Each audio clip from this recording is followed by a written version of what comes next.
What's going on, everybody? Welcome into the Blazers Uprise post-game show brought to you by BetUS. Today, your Portland Trail Blazers get their four-game winning streak snapped at the hands of the best team in the NBA, the OKC Thunder, as they lose 118 to 108. The Blazers come home after a 3-0 road trip and lose a game that we all expected them to lose. I think we were all just kind of curious about how competitive this game would be, and it looked like it was going to end up being a blowout at one point in this game, but the Blazers fought back and made it competitive late with three players shining in this one. They're the three players that are in the player of the game poll in the live chat right now. Deni Avdija, Toumani Camara, and Scoot Henderson, who had a big second half and played the final 20 minutes of the game. You had Toumani Camara score a career high in points, and you had Deni Avdija almost get a triple-double, 28 points, 8 rebounds, 8 assists for him as he continues to play great basketball. Also today, we're going to talk about trade rumors, the trade deadline. I listened to the Nate Duncan podcast earlier today when they talked about the Blazers, and I thought he had some interesting takes that I kind of want to get into, but of course we'll update you guys on the latest as the trade deadline is only a week and a half away on February 6th, 2025. We'll be going live the morning of the trade deadline. We'll be going live about 8:30 in the morning, maybe 8 in the morning, maybe a little bit earlier. We'll see. And we'll be going live and we'll be breaking down every trade that happens on trade deadline day. So you want to make sure to tune in for that live stream. And also, we'll go live immediately, as soon as possible, if the Blazers make any sort of trade outside of, I don't know, swapping second round picks or something completely meaningless. So, they trade a player away, we'll go live. They trade for a player, we'll go live. So make sure that you have those notifications on and that subscribe button pressed. Also hit the like button. Easiest way to support the channel. Eric, how's it going, man? Oh, pretty good. How was your weekend, Tori? It was good, man. It was good. Enjoyable. Watching some football right now. I got it on in the background because for some reason the NBA scheduled one NBA game today, and it was our game.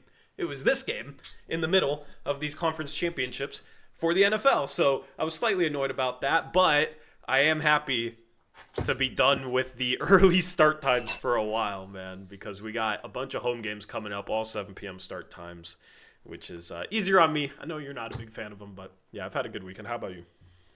Oh yeah, pretty good. Went out to Astoria with the wife last night and got home to finish the game, and also, yeah, things are good. How is everyone in chat doing today?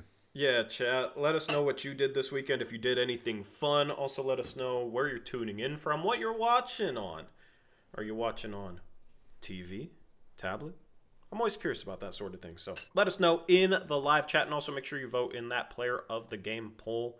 Right now, it does look like we probably have our winner. Yeah, Deni Avdija, 63% of the vote right now. In the chat poll. But we'll give you guys a little bit more time. He had himself a great game, and we just to kind of recap, all right, just to recap to lead us into this game. So the Blazers, of course, had their 4-game winning streak, and I'll pop up the schedule right here as we talk about this. The Blazers had their 4-game winning streak, and they beat a lottery Bulls team, a dysfunctional Miami Heat team. Everybody knows what's going on with them and Jimmy Butler right now. An Orlando team that had Franz Wagner back on a minutes restriction but really struggling to score the ball, but the Blazers played great defense, though, in that game. And then a lottery Hornets team. It was impressive nonetheless because the Blazers haven't won 4 games in a row since they started 4-0 in 2022-2023 season. Of course, that was like the peak of the channel in terms of covering the Blazers in season because we haven't had a 4-game winning streak since then. But it wasn't against OKC. It wasn't against the top teams in the league. I do think the Blazers had a decent showing tonight against the best team in the league. They lost as we expected, but on those last couple of postgame shows, I and Eric, Eric was too, but mostly me, I was very frustrated and critical of the lack of prioritization of Scoot Henderson and Shaedon Sharpe and them coming off the bench. So then today, I mean, that's going to continue to be a thing, it looks like, until somebody gets traded, right? So at this point, kind of got to accept that. Scoot did play 30 minutes, but he plays 20 minutes in a row in the second half. We're going to have that conversation in a little bit. But Shaedon Sharpe continues to struggle off the bench, and he played in... Sorry, let me pull up the box score. I didn't have it ready here. How many minutes did he play tonight, Eric? Do you know off the top of your head? You're muted if you're answering me. He played 19. 19 minutes for Shaedon Sharpe today. 19 minutes for Shaedon Sharpe today. And it's not like Anthony Simons played better than Shaedon Sharpe. Both guys were 3 for 10. Simons was 2 for 6 from 3. Sharpe was 2 for 4. Simons was 6 for 6 from the free throw line, I guess. Sharpe was 2 for 4. But the move, we'll start off with the negative, all right? Because Scoot played 30 minutes today. All right, that's fine. We've talked enough about his role, right? But I don't think moving Sharpe to the bench is paying off in any way, shape, or form for Chauncey Billups. Chauncey Billups moved him to the bench for defensive reasons, and I kind of just want to start this post-game show talking about that. And, of course, let us know how you feel about Sharpe's performance tonight and him coming off the bench in the live chat. But Chauncey said it was for defensive reasons. You know, he needs to be more locked in defensively. That was the logic behind the move for them. Sharpe has not played well.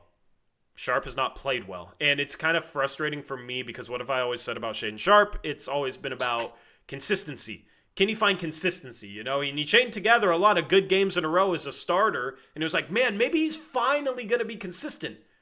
But it's almost impossible to be consistent if your role gets demoted. You know what I mean? Like, his role is not consistent, so of course he's not going to be consistent.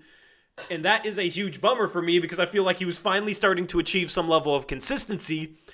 And then he gets brought off the bench. I don't think it's helped. I don't think he's responded well defensively. I don't think his defense is any better if he's any more locked in. There was a play today that stood out to me where he just kind of like stopped trailing Isaiah Joe and gave up a wide open 3. And then offensively, he's had some really rough games. And it just seems right now, Eric, like he just cannot find any sort of rhythm off the dribble.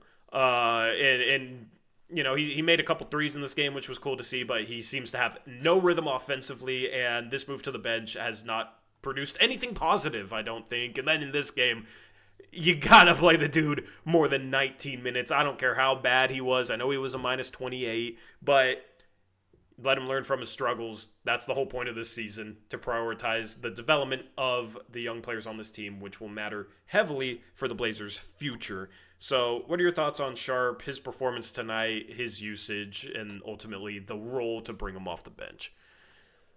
Or the decision to bring him off the bench?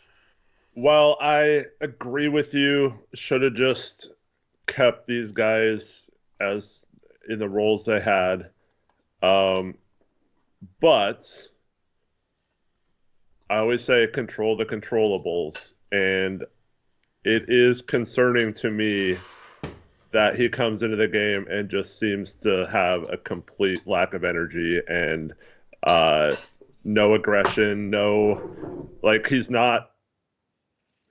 he's not instilling the things the reasons why he got benched. Like, I saw him give up on several plays defensively, just complete lack of effort at times on that end. And so while I do agree that he should be playing more than 19 minutes and we need to prioritize him, at the same time, if you're going to come into a game and not really try very hard and just kind of go through the motions when you're in the game, I also see the side of it where, you know, you got to start bringing it, man, if you want to earn that role back. And I kind of wish he would have shown a little bit more fight in these games, even if he's struggling shooting the ball. Just I want to see some more tenacity out of him, and I want to see him just doing more things on the court. And I know, like you said, it's hard for a young guy if you're getting your role changed around and inconsistent when you play and stuff like that. But at the same time, if you're getting benched for a lack of defensive intensity and you're still not bringing intensity, you agree with the coach benching you for defense or whatever, I do believe, and I mean, I said the same thing about Scoot. Like, you can't control whether you're starting or coming off the bench. We'll talk about Scoot obviously in a minute, but he started off the game. He had a couple threes, but didn't have the greatest performance in the first half.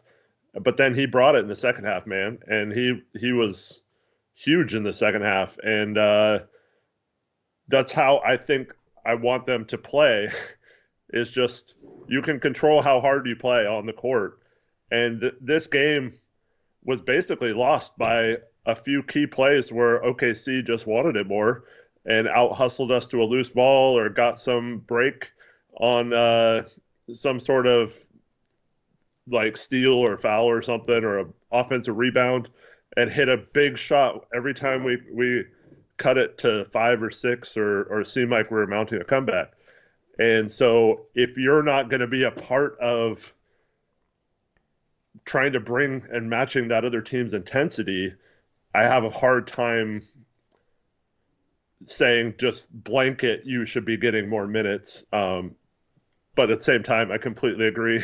This season should have been about prioritizing him and letting him work through this stuff on the court. And it hopefully will be the rest of the season in 11 days.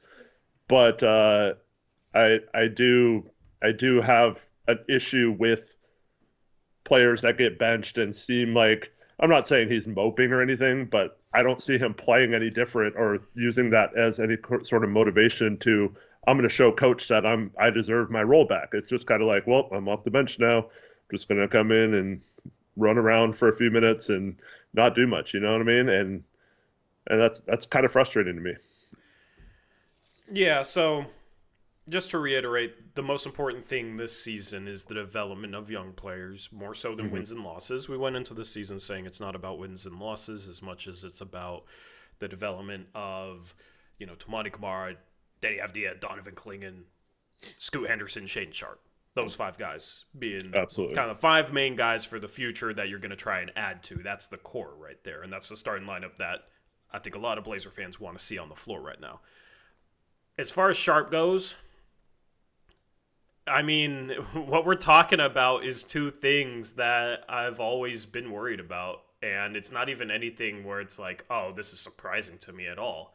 Because we had conversations with a lot of people that were big Sharpe fans and talking about how he'll be so much better defensively than Anthony Simons, just because he's bigger and more athletic. But that doesn't always equate to good defense, right? I think the assumption is Sharpe can just be a good defender off his tools alone, but you got to be smart and you got to be locked in and you got to give effort.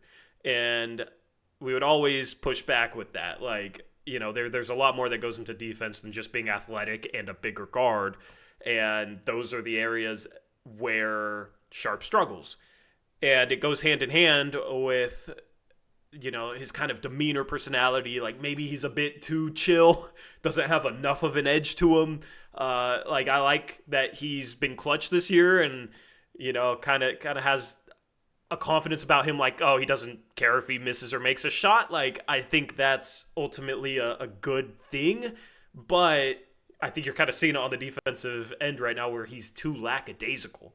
And when you talk about hopefully Shaedon Sharpe can become a star one day, you want him to have some sort of killer instinct. And I think with Chauncey Billups, he, a lot of it is on Sharpe because it's up to him on how he responds to things. But different coaches can motivate players in different ways. Different coaches can get more out of players. And when you look at Chauncey Billups, for me right now, it's like, man, does he have the full buy-in of a guy like Shaedon Sharpe? Or is Shaedon Sharpe just kind of over him, maybe wants to play for a different coach? I don't know. Of course, I'm not in his head, so I don't know any of these things. But with the, there's stretches of plays where, like, Sharpe has nothing to run for him. And there's stretches where he'll, like, take over games, but he has to do it kind of on his own. And then you look at the defensive end and some of his effort lately. I think his effort was better earlier in the season. I think his effort has slowly gotten worse. And benching him didn't seem to fix that. And I don't know if Sharp feels some type of way about how Chauncey called him out publicly for his defense, right? So at the end of the day, these are all humans. These are all human beings, and there's always going to be a lot of dynamics at play. And for Sharp, you have to control the controllables. You have to do a better job of giving effort and locking in defensively. And I think there's been moments after he got benched where I can tell, like, yeah, he's trying. But I think some of it is maybe, like, not even necessarily on purpose, right? I think when we look at effort plays, we always think, like, oh, it's on purpose. But I think as much as anything, it might be like he loses focus. And I don't really know what the best solution for that is. And I don't know if, like, punishing him by demoting him necessarily fixes a lack of focus, right? So hopefully the next coach of this team is able to get home to Sharp, develop maybe a little bit of a killer instinct. And I know what people say, you can't change your personality, right? I beg to differ. I think you can. And I think that should be a priority when the Blazers hire their next coach, is trying to find somebody who they feel like can get through to Sharp in terms of having more of a killer instinct offensively, put him in positions offensively to get him going and get him in the flow, right, and get him rolling, and then somebody that can get him to help him focus on the defensive end, because I think it could be as much of that as it is a lack of effort, so to say. Yeah, that's the interesting part here. And we did talk about this before the draft. I famously said I was kind of out on him for a while. Now his talent is undeniable. And so, like, obviously you watch him play well and you come back around on it. But like we're starting to see some of the things why I had concerns before the draft. But man, he's too good to, like, have these things though. Like it's so strange, like I don't understand having that mindset. And then people are mentioning he's eligible for his rookie extension this summer. So he's playing on for a contract right now. And if he doesn't snap out of it, he could cost himself 20, 30, 40 million dollars if he's not careful. So, and I don't know if that, maybe he doesn't even care about money. Like, it might be he's just indifferent about everything in life, right? It's certainly possible. Like, he's been hanging around Jeremy Grant too long, That veteran influence. Yeah. So, I don't know, man. I just want to see more fight from him, because you see, and like, to be fair, maybe you just have to give him a few games to figure out, what it's been, like a handful of games now since he's been coming off the bench, like about 5 or so, like, or has it been longer than that? I think it's been about 5. Yeah. So, you maybe give him a little bit of time to adjust, and you're not saying that this is who he is, but I think the red light is starting to flash a little bit on something to keep an eye on, his mindset, his mentality and stuff. It definitely needs to improve. And Deni, he struggled at the beginning of the season, went to the bench. It took him a little bit to figure out coming off the bench too. But, like, once he did, he then came in and had a hugely positive impact on games from the bench, and then eventually earned his starting job back. So hopefully that's all it is with Shaden, is he just has to get used to this new role. But yeah, going back to what you said though, playing 19 minutes doesn't exactly help you do that either. So you got to bring it in the opportunities you have. You got to treat it like you're fighting for your spot in the NBA, like a 10th man or something, and not like a starting position. I just wish more players had that attitude more often. Yeah, so I get what you're saying. I actually agree with like the point you're making behind the Deni comparison. I just think it's not the best comparison because Deni was like new to a team and missing Yeah, shots, and yeah, that's why for he got sure. demoted. Completely Yeah, different reason. But I think like I just go back to this. If it is a focus thing, maybe Sharp feels like he is playing hard on defense. Maybe he feels like he is trying on defense because if it's like you have a moment of a lack of focus and then you hustle to try and make up for it, but you give up a wide open shot because of it, it's like, how does that lack of focus register for a guy like Sharp? He's feeling like, oh, I'm trying to chase him down and contest a shot. Like, that's effort, right? But to a guy like Chauncey, obviously, it's like the lack of focus is like, you got to lock in. And Chauncey being more of an old school guy, like, we've talked about like him holding guys accountable, but to Chauncey, he probably doesn't understand like a lack of focus. It's like, okay, you just got to lock in and give effort. yeah, Defense is all effort. So if you're punishing a guy and like calling out his defense, and for Sharp, it's like, he has these little mental lapses and maybe he feels like he is giving effort, then what sort of disconnect do you have there where it's like, what the hell? I don't know. This is all speculation and just stuff that I wonder. And we'll never know the truth. Like, nobody talks about this stuff, or really, it's humans. Who knows what goes on in their heads? But there's just something I wonder. And that's why it's hard to be a head coach in the NBA, right? Like, we criticize Chauncey for a lot of his X's and O's stuff and like in-game decisions because that's what we see and that's what we can criticize. There is a whole element to coaching in the NBA where you have to manage personalities and guys that think different ways, veterans, young players. They all have different expectations for what they deserve. It's tough. You got to be able to manage people too to be a head coach in the NBA.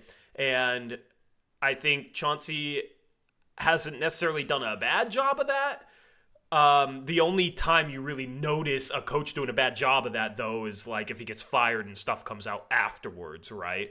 Like with Mike Brown, obviously, he kind of lost that locker room, and look how they're playing under Doug Christie. They're playing better. So it's not like the majority of the team isn't playing hard. Like, I think the effort lately has been very consistent outside of a couple guys. DeAndre Ayton's one of those guys, but DeAndre Ayton, it doesn't seem to matter who's coaching him. That's just a DeAndre Ayton issue. That's not a Chauncey issue. So for Sharp, we're starting off talking about him. We'll get into the positives, of course, and the player of the game and all that. But for Sharp, it's just a bummer. I hope that the Blazers make moves at the deadline, clear a starting spot for him, and then he gets, minutes and can figure out a way to lock in more on the defensive side of the ball because he is a bad defender right now. He's a bad defender right now. And he can make a highlight play here or there, get a steal here or there, but that doesn't equal good defense overall. So the Blazers have to try and find a way to get him to lock in. But I mean, honestly, we talked about the 5 players that are the core: Scoot, Sharp, Kamara, Avdija, Klingon. I think at this point, Sharp by far is like the worst defender out of the 5 going forward. Which is fine because I think Scoot, I guess we can talk about him next. I think Scoot's defense has taken a step this year, and I have hopes that he can at least be an average, solid defender. And the other 3 guys are really, really good defensively. So you can have a player in your core that's a below average defender, right? That's why you got these other guys around Sharp. For Sharp, it's more so about can he produce offensively consistently and be an offensive engine and really carry the team on that side of the floor and play off guys and do all the things that he has the potential to be offensively, right? Now, I still think it's early enough where you can hopefully get him to lock in and become a solid defender. But I kind of think at this point, going forward, it's like, yeah, that's going to be the below average defender in this core. yeah. I never really thought of it that way, but yeah, it's probably true. The hope would be that he does lock in because there's nothing worse than, let's just say that's our starting lineup next year. There's nothing worse than when the other 4 guys are working their butts off and then the 5th guy misses a rotation or is just standing there and forgets to tag the cutter or something and you give up a wide open shot. Now tonight probably a bad example of like a team to do that against because OKC had some crazy possessions with ball movement and just Good players action. players cutting, and Yeah. there was one where they had like four people touch the ball in a row that beat their defender off the dribble and still passed to another person that was cutting, and That was the Ousmane Dieng layup at the yeah, end, right? Yeah, that possession, that was beautiful basketball, man. and so like I don't think there's many defenses, including some of the best in the NBA, that can hold up when a team's doing that to you. So like a little bit might have just been it's hard to keep up with the rotations against the Thunder, but man, that's a killer if you do that all the time, or like you have those issues against teams that don't have that level of ball movement and stagnation, and that's been an issue with Sharp, and it's got to improve. He can be a below average defender, but you can't break down within the team concepts and schemes if you want to have one of those top defenses. Yeah. So that's all he really needs to do is be okay when he's in ISO situations on ball, which I think he can be until he puts his arms down and gives up sometimes still. But other than that, just don't fall asleep, don't be out of position, and you're okay. And so when this is where the size thing comes into play too, because for how bad Anthony is on defense, he tries most of the time. Like he plays hard on that end, especially lately. He's played hard on defense. He's just not a good defender, and it just doesn't. Is not a good enough defender. But like if Sharp played that same way, he'd be perfectly fine and we wouldn't have any questions on defense. So I think maybe that's what Chauncey's seeing is like, even though Anthony's not a good defender, he's at least trying on that end. Meanwhile, you have Sharp, who should be better defender than Anthony with his physical capabilities, and he's not. So that's the puzzling thing to me. Yeah, no, for sure. Let's move on. Let's talk about Scoot. Scoot, the first question I want to ask you is, how do you feel about him playing? Like, okay, well, let me preface it with this, all right? I am not going to complain about Scoot playing more minutes, right? Like, never, especially at this point, considering he's coming off the freaking bench. You guys know how I feel about that, right? So, like, if he plays 45 minutes in a game coming off the bench, I'm not really going to have that much of an issue with it because, man, at least he's playing, get a lot of reps. At the same time, though, you know, you don't want him playing 45 minutes off the bench because that means he's playing, what, like 22 minutes to end a half? He played 20 minutes to end the game, 20 minutes straight. It's a little much to play 20 minutes straight, but he is young, so I don't really know how to feel about that. So that's where I want to know how you feel about this, Eric.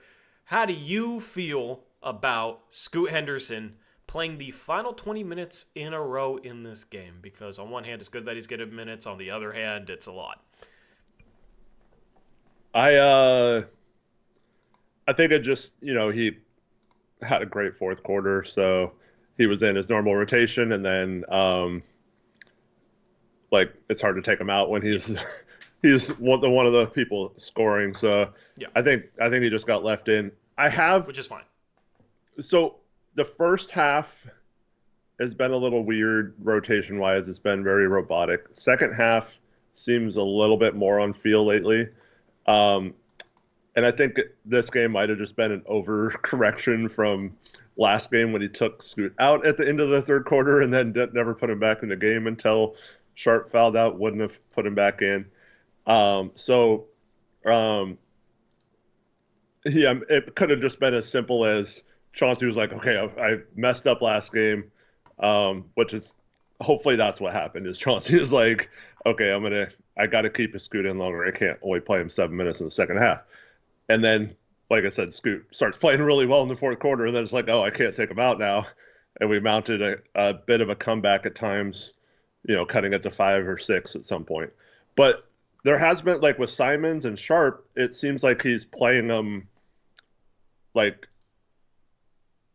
less time in a row, but he keeps putting Simons in and out, yeah. like every 5 minutes or so. Yeah. And And I think that's what he should do with like a lot of these guys. The problem is when you come off the bench, you either have to play a lot like that or you have to come out like where he came out last game and then come back in towards the end. And if he's not one of your main guys, then he might not come back in, or if, like Sharp this game doesn't get back in because Sharp probably comes back in for Scoot if Scoot doesn't have that good fourth quarter. So I think obviously you don't want players playing 20 minutes in a row, but I think tonight it was fine just because Scoot was playing like he was still playing really hard through the whole fourth quarter. That's probably like the most effort, just like for a whole quarter I've seen him give as a Blazer. He was really flying around on defense, really focused, and he got back-to-back stops in crunch time against SGA. One poked the ball out of his hands on the drive. One, I forget what the result was, but the second time was when like he and Deni lost the ball and like popped the ball up into the air, and it ended up being a bucket. It was kind of a tragic possession, but that's just where it's like he's showing signs of playing some good defense, and his effort lately has been very, very good. And we know he's like has an edge to him and like, I'm a dog sort of attitude. And he had some moments last year where his effort was really, really bad. But I never really worried about that, I mean, you remember our conversations, and with somebody like Sharp, just because of his personality, I worry about him more just because he seems like a less competitive guy. Whereas Scoot, always been competitive, and I think it was a Chauncey quote lately talking about Scoot, saying like he gets pissed off if he gets scored on, like has that sort of attitude, which is great. Yeah, absolutely. Love the effort from him, and like I was saying, with the Deni comparison, you got to give Scoot credit. This could have been one of those bad Scoot games, and he took that upon himself, and just with sheer effort made it a good Scoot game. Yeah. And that's what you want to see out of these guys, is them making it so, because you see all these people like Fentress and stuff on Twitter being like, Simons or Sharp and Scoot shouldn't be starting. They're not even one of the best 5 players on the team, and they're starting the best players. And until the roster changes, like there's no reason to start any of them. Is Grant a top 5 player this year? And is Ayton a top 5 player this year? I mean, listen, we can argue that all we want, but the point is, like, that's not how it should be this year. But at the same time, I want those guys to see that as a challenge, not a put your head down and mope about it. And so I'm glad to see Scoot have that kind of effort, because regardless of whether his shot falls or not, I mean, obviously his shot is scoring, getting the free throw line and stuff in that fourth quarter is what helped keep him in the game and play 20 minutes in a row. But if he can control the controllables where he is giving that kind of effort off the bench, I think he'll quickly earn a starting spot back.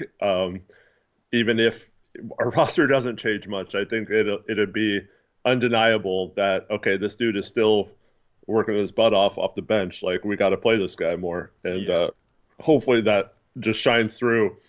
And it's not a case of where you have these people with even an argument to say, well, Sharp's playing like crap off the bench, or Scoot's playing like crap off the bench. Why should he get reinserted back into the starting lineup?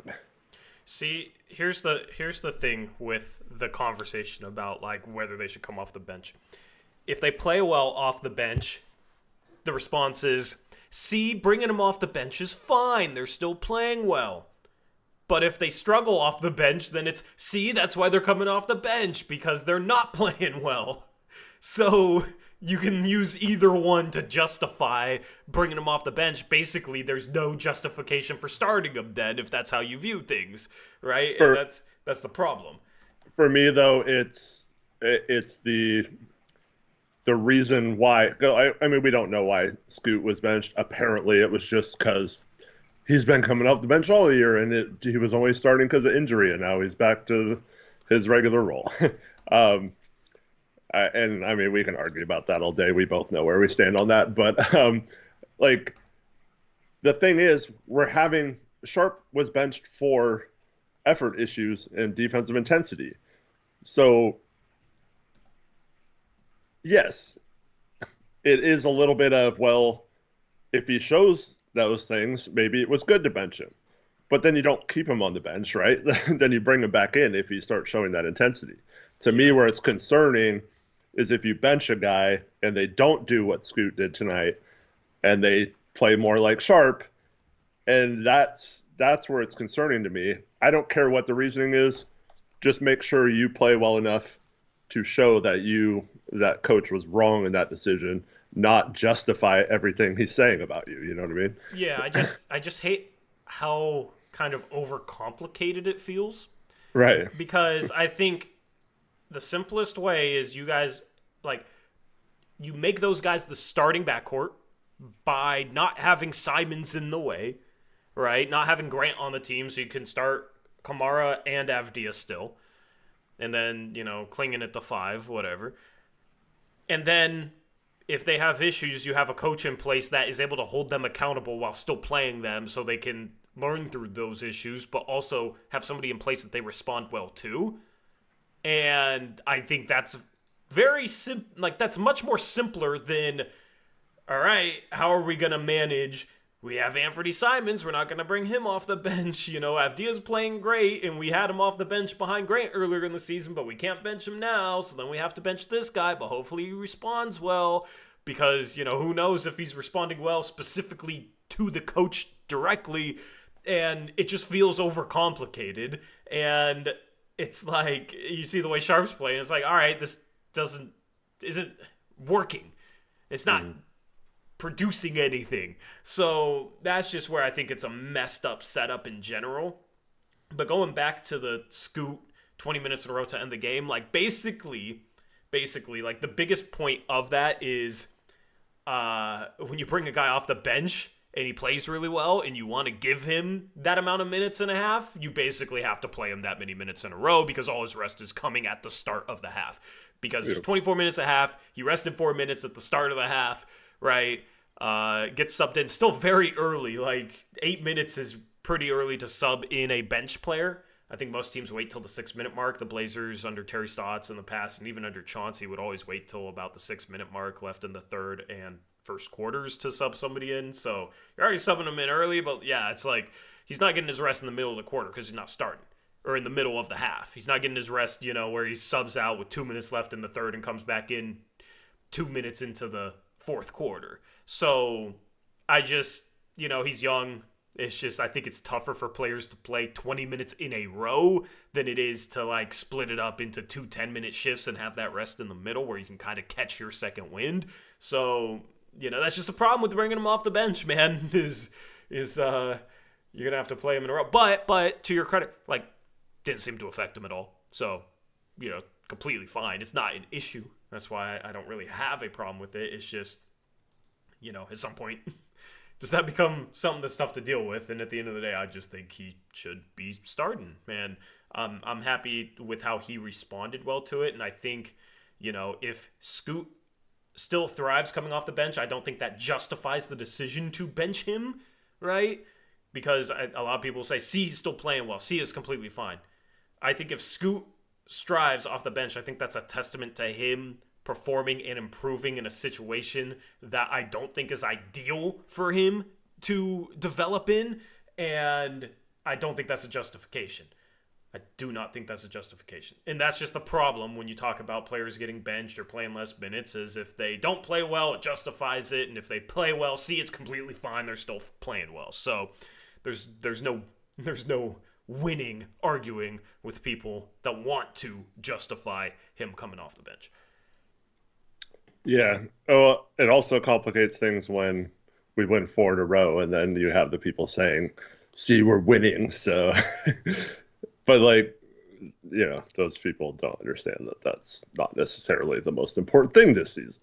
Yeah, I mean, we saw the 4-game winning streak after the trade deadline with Justice Winslow and Josh Hart, blah, blah, blah. Right after they traded for Josh Hart, and the Blazers talked a lot about that 4-game winning streak going into the offseason. That 4-game winning streak going into that offseason bred complacency, where they thought, okay, this is a good enough roster to put forward with Dame, and they maybe weren't aggressive enough in the offseason trying to upgrade it because of a freaking 4-game winning streak after the trade deadline. You know what I mean? It's a very small sample. So that's why it's like, okay, cool, they won 4 games in a row. Like, I don't really care. And I had that attitude. A lot of Blazer fans are saying, just enjoy the wins, enjoy the wins. It's a 4-game winning streak. Celebrate. Like, I've seen this story before. Doesn't really mean anything. So, the Blazers should not be making any decisions based on, we won 4 games in a row against a dysfunctional Heat team, a Magic team that was probably the best win on the road trip, but they have not been playing well, and then the Bulls and the Hornets. We should not be basing anything off that winning streak at all. But that's the problem, is when you're struggling, when you have any sort of success, it's like, see, look, this success, it means something because it's so few and far between. So that's where, man, okay, cool, you went on a winning streak. You're going to lose a lot of games the rest of the year because you have a really tough schedule. It's just about how do you get the most out of this season for your young guys, and how do you set yourself up to move forward going into the offseason and going into next year, and ultimately, what lottery odds do you get, because they're probably going to tank at the end of the year. Those are the 3 factors. It's not, can they win 32 games instead of 28? I don't care. So it's pretty simple. It's pretty simple, I think. But Tori, the play-in. Yeah, the play-in, man. But no, I mean, even though we lost this game and the 4-game win streak's over, I didn't think they played terrible in this game. So I feel a lot better after this game than the last 2. Yeah, I agree. So they easily could have. Thunder got up like 17 or something. Yeah. They easily could have let this game get away from them at that point, and it was nice to see them at least maintain a reasonable closeness to this game. Yeah, and the Thunder, I think, are the best coach team in the league right now, man. I just gotta say, the way they play is how I want the Blazers to play long term, where the ball movement, some of the actions they run are phenomenal, man. Like, the Blazers had a couple defensive breakdowns, but it was like, that's a really good action, and the Blazers both went with one guy and the other slipped back door. Because one guy switched and one guy didn't. But, there was a play where they was, running off a shooter into a screen and then, had him curl back and set a screen on the guy that looked like setting him the screen. And it was, looking like a staggered screen, too. And it's just yeah, that's why you run good action, because it can create confusion for a defense. Even a good defense, even good defenders can get confused when you run good action. And the Blazers just lack that, unfortunately, right? We've lamented that all season long and basically during Chauncey's entire tenure. And basically in a lot of Stott's tenure too, because he got very predictable and his offense got very stagnant and was just, give the ball to Dame, give the ball to CJ, let's run pick and roll, let's ISO them, and they'll carry me. And then people called him an offensive genius for it. And the stats backed it up. They did not pass the ball under him. In his final few years here, it was a lot of just give the ball to Dame. He's going to shoot a 30-foot pull-up contested and knock it down. And we're going to have a great offense because of it. So, the Blazers' next coach hopefully can be the next Mark Daigneault, man. Because I think with some of the ball handlers and passing ability that you have on this team, Klingon lately has shown some nice little short roll passing, nothing too advanced, but he's a guy that is capable of becoming a passer. He passed a lot and was used a lot in a lot of really good actions at UConn, and he's capable of being placed in an offense like OKC's and making some of the decisions that a guy like Isaiah Hartenstein makes, who had 6 assists tonight. So that is ultimately the goal, is the Thunder's identity, the way they play. They can go small. They scrap so hard and they battle so hard and they play so hard. Doesn't matter if they go small. These little guys play bigger than they are because they'll go and battle a big for a board, and they'll go and they're not afraid of contact, right? And they just get after it. And, I've wondered with the Blazers' upcoming draft pick, Eric, they probably are going to get, a forward out of this draft, maybe a guard, regardless. Is it possible to get away with Deni Avdija at the center position for some stretches? And you look at how small OKC goes, they'll go smaller where they'll play basically 5 out, and their biggest player is Jalen Williams, who's shorter than Deni Avdija. To be fair, they're missing Chet right now, so they kind of have to. They don't have for sure. But, they've been able to do that with clear success, right? And that's why I like Deni, is because he's 6'9", strong, and he'll battle. Now, part of why it works for OKC is everybody else battles. You got to have everybody crashing boards, boxing out, flying around offensively, where you don't just let somebody beat you up on the interior, etc. So that's where, the Blazers, hopefully they can forge that identity, because I think you can get creative in the future where, Klingen's your starting center, but maybe you have some small ball lineups with Deni basically as your biggest player in there, especially if the Blazers draft, let's say they get the number 2 pick, they get Dylan Harper, right? It's all right, if you're not going to choose 2 of the 3 guards, right? Obviously, you got to get rid of Simons there. Maybe it's Yaku Chonis with the 4th pick. I don't know. But, you're going to run some 3-guard lineups. And then maybe Kamara at the 4, Avdija at the 5 for some lineups. Can those lineups be effective? Is just something I wonder about when I watch this OKC team, but it starts with the identity and the way that they play, and even their stars battle and their stars scrap and play defense, and it's all a collective effort. Yeah, man. I was thinking similar thoughts watching this game. It's man, how awesome would it be to have this play style? And honestly, that's exactly how Chauncey talks about how he wants to play, and it just never translate to the floor. But I just think of all the things we could do with Simons running some of those actions. You talked about the one where both defenders went with, I think it was Isaiah Joe or someone, and left Ousmane Dieng wide open for a slip screen. And I wonder why we don't incorporate more of those actions into our thing. Or are they just too complex for Chauncey's guys? I don't know, man. I don't know. But chat, let me know what you think. Anything else to say on Scoot though? Are you buying the 3-point shot now? 5 for 11 from 3, man. I don't know if I'm buying it or just a hot stretch, but man, it looks so much better when he shoots in rhythm. It's nice, man. I think to me it's obviously more than just a hot stretch. I think if anything, it's all right, the start of the season was a cold stretch. You could say that. He's been consistently around 35% for almost his entire career. He's above 35% right now. He was 32% last year, but he started 2 for 21 when he apparently needed contacts and was playing his first NBA games where he was still getting used to the NBA. He was a raw rookie starting his career, right? So it's I don't know. I think he's a 35%er in terms of shooting talent, 35 to 36% right now, which is really, really good for 20 years old and some of the worries that we had. Yeah, for sure.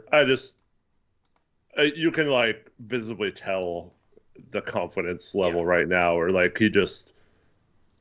he's shooting them expecting to make them. Yeah. And before, it almost seemed like he was expecting it to miss, when he shot him. So, to me, as long as he keeps that mindset, it is better, and his mechanics look sharper, and cleaner. His confidence is better, and we talked about that a lot in previous shows. Just confidence being a huge part of that. So, I don't see why he can't be a 35% shooter from 3. I'm curious to see how long or if anything can change, if anything will change with his confidence, or new coach, does it mess with that, or does it help it more and he becomes an even better 3-point shooter? I'm really interested. But for now, it just seems like he's really locked in shooting, and it's good. Hopefully that'll translate to some of his drives in the future now that his 3-point shot's better as well. Yeah, yeah, and I think if he has stretches where his confidence wavers, I think his 3-point shooting will waver will waver and average out at around 35%. He'll have some hot stretches where he shoots over 40% from three for, 5, 6, 7 games like he has recently, right? And he'll have some stretches where 5, 6, 7 games, it might be around 30% because his confidence is wavering a little bit or whatever you want to call it. So, I'm very happy with his 3-point shot right now. Mm-hmm. I'm very happy with how he's playing now. I'm kind of eyeing this Kansas City game. Yeah. All right, do you have it on? Yeah. On the background. So minute 35 left. Buffalo just used their last timeout. So a first down wins the game, and it's 3rd and 9. Yeah, but they're in field goal range. Yeah. Oh, they gave it up. It's GG's. It's GG's. I don't know if I was ahead of you, but You are, yeah. it's GG's. I don't know if you saw the Buffalo had a 4th and 5, and Allen got pressure in the backfield, had to throw this ball way up in the air. It hit a Buffalo receiver in the hands, and he dropped it on a diving catch. But bro, they just Bills can't are get over that. They just can't get over the hump. No. They just can't do it, and it's always Kansas City, man. I'm so tired of freaking Kansas City. So this Super Bowl is gonna suck. I might not even watch the Super Bowl, to be honest. Really? You gotta watch the Super Bowl. It's Philly and KC. That's disgusting, dude. I don't want to see KC win it again. I want to see Philly win it. That's, as a Niner fan, Eric, that's brutal. That's brutal. So yeah, I know. They can't get. Still have to watch Super Bowl. Yeah. Anyway, back to basketball, because I can turn this off now and stop being distracted by this. Yeah. But my heart goes out to Buffalo Bills fans, man. They are cursed. If I wasn't a Niner fan, I'd probably be a Bills fan. Given my curse. All the teams in the 90s trying to beat the Bulls. Yep. Yeah. It's literally what it is right now with the Chiefs. So, anyway, let's talk about the player of the game, which, according to the chat poll, was Deni Avdija. 28 points, 8 assists, 8 boards, 9 for 16 from the field, 4 for 9 from 3. Made all 6 of his free throws, which is good to see considering he'd struggled from the free throw line as of late. And he continues to play great basketball for the Blazers, man. I was listening to the Nate Duncan podcast earlier today, and he and the other guy he had on basically just they made the mistake with overpaying for Avdija, blah, blah, blah. And I was sitting there like, what? Yeah. What? How? And I think the logic behind it was you're still so far away, why are you trading picks for a player when you're so far away? And they also brought up with I would see what you could get for Kamara because he would make more sense on a winning team, and maybe you can get back really good assets and with the logic of, maybe you end up drafting a really good forward to pair with Avdija instead of, bringing Kamara off the bench in that case. Let's say you get a Cooper Flagg or an Ace Bailey, right? Kamara's probably going to come off the bench. Instead, maybe you cash in, but I just think that's heading in the wrong direction, and they admitted that, that's not going to happen, basically.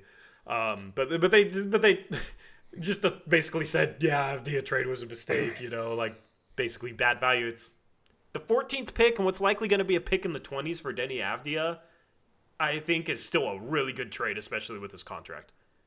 I think is really good value. He's the best player on the team. I think you're going to have a hard time finding somebody that's going to be as good as Avdija at that 14th overall pick. Of course, there was players available. What's funny is the 3 picks after that all look really good right now. Khalil Ware, Jared McCain, he's out for the season, and Dalton Connect, although Connect defense is an issue right now. But Avdija still has, I think, growth left in him, and just seeing the way he contributes to the game, he makes this team so much better, and the offense is so much fun, man.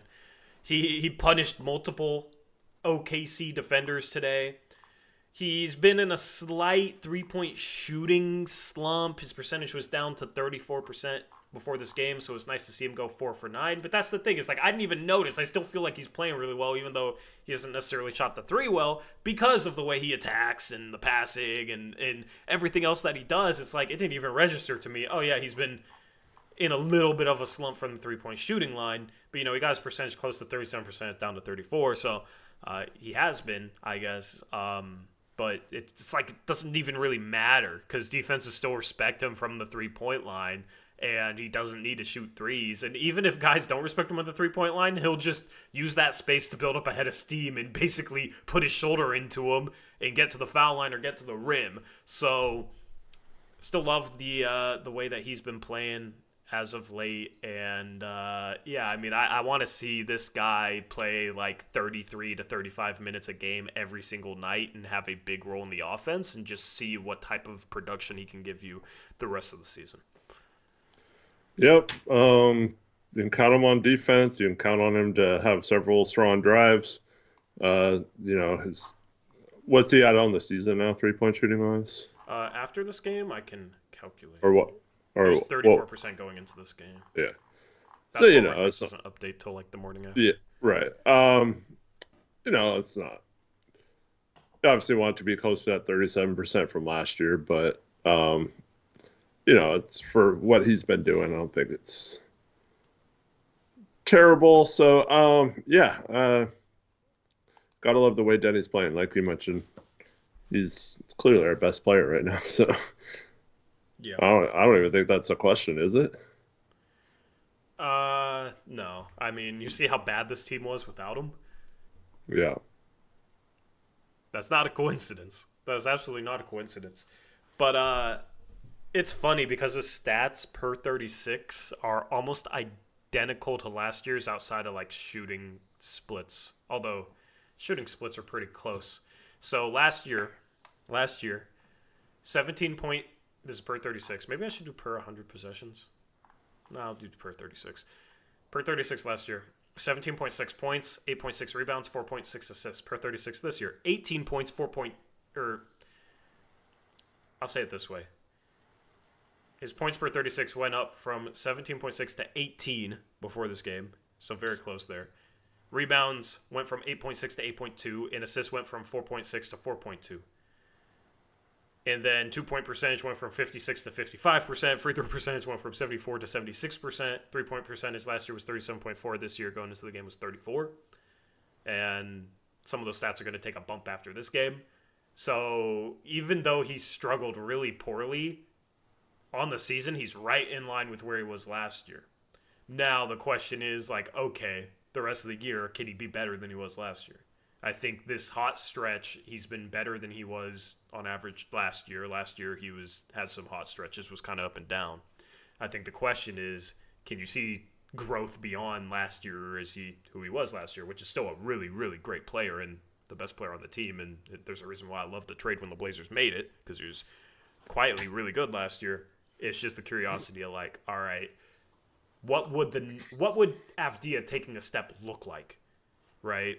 What would it look like statistically? What would it look like on the floor? Does he need the ball in his hands more to take that sort of step? Does he need to shoot more threes? Because right now he's shooting 4 a game. Last year he shot 3 a game, but like he's capable of shooting more threes. He can shoot some off the dribble. You know what I mean? Sometimes he passes up open threes. Eric, what would the next step for Deni Avdija look like in terms of taking another step beyond what he's been the last couple of years? I think it's just running the offense more, so the ball's in his hand more. Yeah. And I think he just keep giving to him. He keeps making plays. Like, why would you not want the ball in his hands more often? Especially on, like, I get it when Scoot's in the game, but, when Anthony's in the game and you don't necessarily have that true traditional point guard in there, like, why not have him run the offense more and create more from that? We saw a couple of plays where Tamani was a roll man tonight, but Deni, I think, could set good screens and be a tremendous player out of the short roll too. So I think it's just getting him more opportunities with the ball and maybe more chances to get the ball going downhill.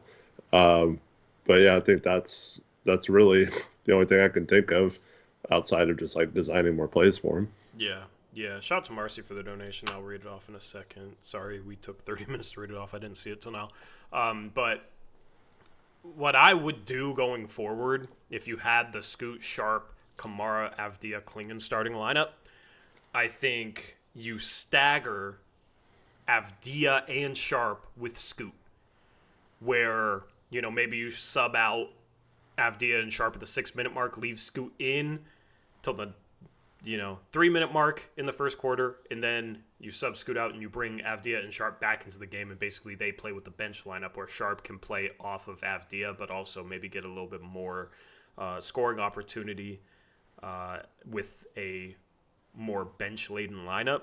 And then with that bench lineup, you have Avdia as your main ball handler, and maybe in the future, you kind of use Avdia as like a point center if you can go small. Some teams you can't, so it'd be nice to have a backup big that you would play in situations where you needed to be bigger. But like against some bench lineups, I think you could play Avdia as your biggest player on the floor. He rebounds well. He plays with good verticality around the rim.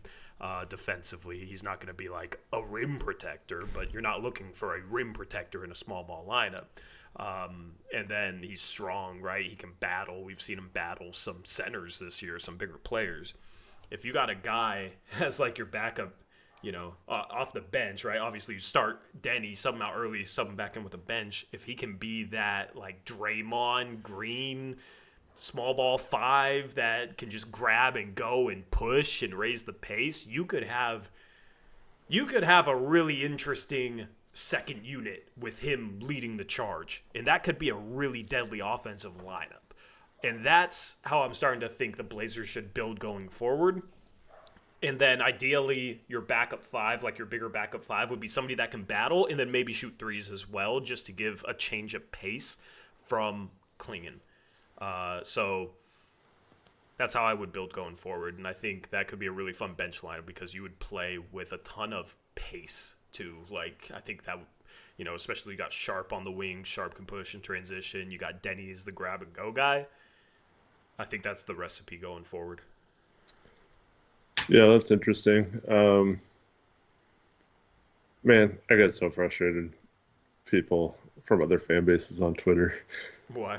When it comes to Deni, it was ever since that stupid Phoenix rumor that wasn't even a real thing. It was just like in the comments of someone's post or something, and then someone took that as real. But ever since that, I've been seeing all these horrible Deni trade things. So yeah, I got to do it with the guy who said that we have to use Deni to get rid of Jeremy's contract because it's so bad. And that, bro. Okay, no, sorry. If we keep Deni on the team, we're dumb because like we need to go for draft picks and prospects. And I keep saying like, well, he's 24, he just turned 24, and he's on a great contract. Like, there's no reason to trade him for picks or get any value for him. Certainly not just to trade him to get rid of Jeremy either. Makes no sense. Like, yeah, why? So, you know how bad that would look for Cronin? You sign Jeremy Grant to this extension when you don't need to, and it's such a bad extension that a guy that you just traded 2 first-round picks for, you then attach him to that contract to end up with nothing. Yeah. So basically you gave up 2 first-round picks for no reason. For literally no reason, where you could have just not re-signed Jeremy Grant. No, there is absolutely no way in hell this organization would do that, because obviously they really value Avdia. Jeremy's contract isn't that bad, but optically, and the Blazers do care about their optics, okay? Especially the ownership group. Optically, it would be such a horrible look. They won't do it. Nope. No way. So that's ridiculous. Like people don't understand what Avdia and Kamara are to this rebuild unless they know what, like, that's how you can tell if somebody knows what they're talking about in regards to where the Blazers are at, is how do they value Avdija and Kamara for this team? Because those two guys are very key parts of the core where, if they're the, I don't know, fourth and fifth best players long term, you probably got yourself a contender. If they're the third and fourth best players, like, you might be able to be a really good team even then. Like, I think Avdija can be the third best player on a really good team. And I think Kamara, with what he does defensively, right, maybe he wouldn't be the fourth best player, but, like, he'd be a huge role player. Like, there's a ton of contenders that would love to have a guy like Toumani Kamara in the rotation right now because of what he does defensively. I mean, you just look at this game going up against the best team in the league, and he's 5 for 5 from 3. So his 3-point percentage, he was in a little bit of a slump, was down to 33.5. He's going to bump back up. Like, he's just a good enough shooter to, like, try and draw players out. And sometimes I wish he'd shoot a few more threes. He's just kind of a little inconsistent. But the defense, the rebounding, and then the occasional plays he'll make off a dribble, that's the type of role player that contenders really, really covet. The Blazers already have that guy in Toumani. They already have that guy with extra stuff on top of it in Deni, right? And if their young prospects fall short, they should still be good enough role players. And I'm talking about Sharp, Scoot. They should be good enough role players or, like, solid starters. The Blazers, the rest of their rebuild, the question is who's going to be their number one guy? Can it be somebody on this roster that develops into that number one guy, or do they need to go and find it? That is the biggest thing facing the Blazers rebuild right now. Trading Kamara or trading Avdija doesn't get the Blazers closer to finding that out, other than, like, oh, you're going to get ping pong balls. But you can sit those guys in tank anyway. The Blazers have done that the past couple of years. They know how to freaking tank. So that's what it is. Now, if you can't get it through the draft, that's where it'd be nice to have a bunch of future first-round picks and a bunch of assets where maybe you could trade for that guy. And that whole conversation goes down to, that's why you trade Jeremy Grant. That's why you trade Anthony Simons. That's why you trade DeAndre Ayton, try and get expiring contracts if you don't get draft capital back, so that you have the flexibility in the future to accumulate assets like a true rebuilding team. Because right now, in terms of pure first-round picks, the Blazers are, like, technically not even... They don't even have an extra one because they traded their own to Chicago, right? Maybe it doesn't convey. The only extra first-round pick they have right now is basically a pick in 2029 because they have the best and the worst in 2029 between their own pick, Milwaukee and Boston. So you don't really have an extra first-round pick going forward. You have a couple swaps in 2028 and 2030 with Milwaukee, but for a team in the position that the Blazers are right now in their rebuild, normally you would have more cap flexibility. Normally you would have more future first-round picks, draft capital. But at the same time, it's like you do have a couple of role players, really good role players that are young enough to be a part of that future that most rebuilding teams don't have yet if they have all this draft capital. Like, who can you look at on Utah where it's like, oh yeah, they have their Kamara and Deni Avdija at a forward position, right? With Washington, it's like, yeah, Koulibaly, sure, and then probably whoever they draft this year, but, like, those guys are younger and not as developed as a Deni, and then Toumani, even though he's in his second year, like, it's probably comparable in terms of impact right now to Koulibaly. Koulibaly is obviously the much better asset because he has a lot more upside, long-term upside, and he's younger, right? So, you could probably make the case that Koulibaly is better right now, but I think that's an interesting conversation, considering one was drafted 7th and one was drafted 52nd. So, basically all this to say, the Blazers, they're in a bit of a different spot, but I think it's just going to come down to how do they find their star? How do they find a number one player that's good enough to lead them as a contender?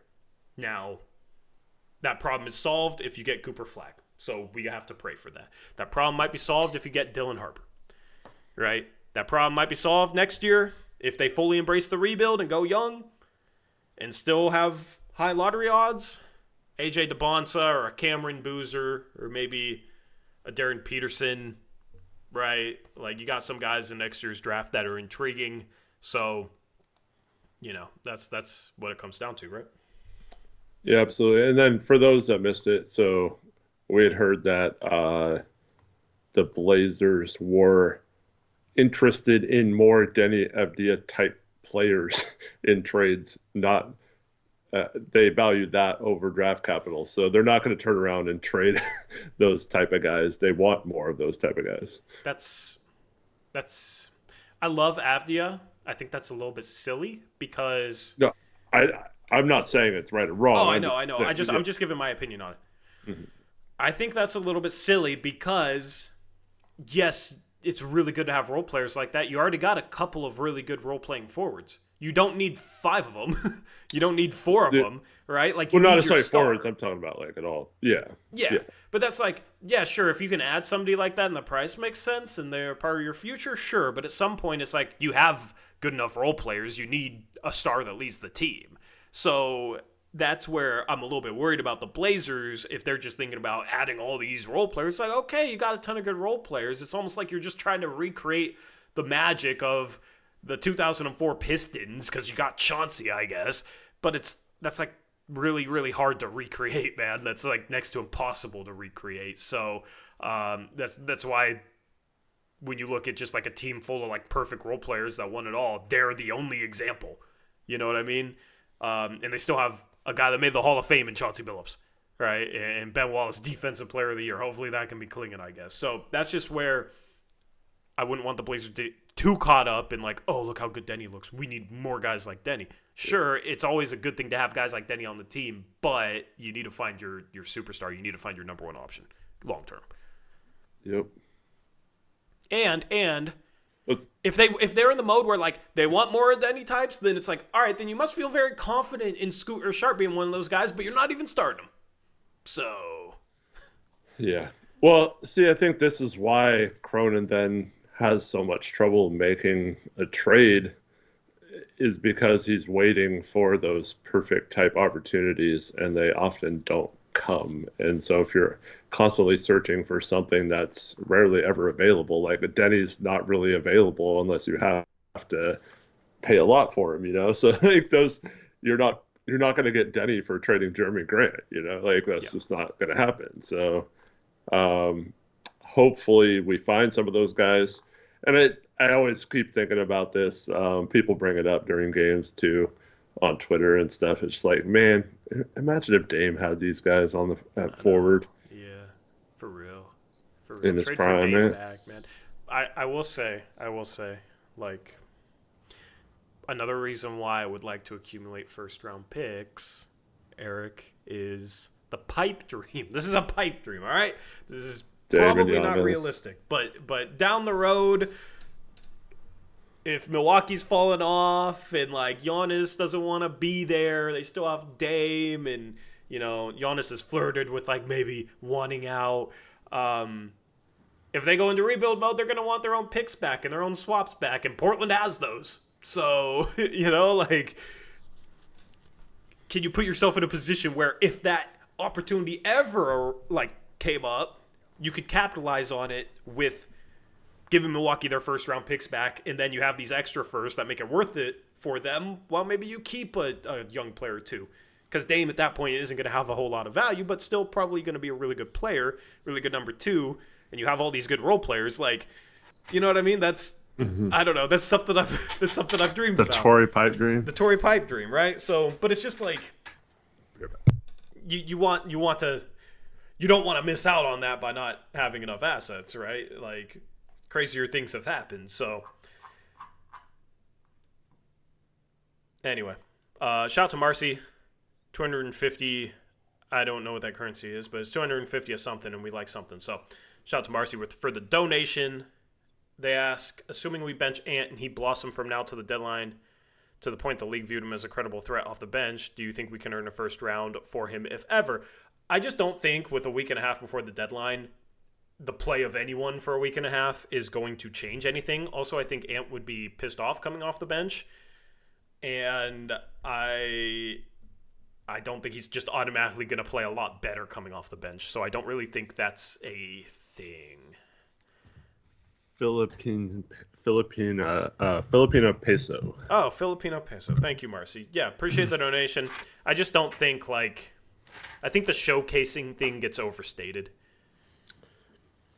Yeah, especially at this time of the year. Like, no team is going to base trading for Jeremy Grant or Anthony Simons off the next week and a half over the rest of the season that's already happened. also, I mean, no team is going to be like, wow, they benched Anthony and he's scoring off the bench, because he's had great games starting too and bad games starting. Like, people know who Anthony Simons is. I don't think they care whether he's coming off the bench or now. I don't think it changes his value at all. Yeah, exactly.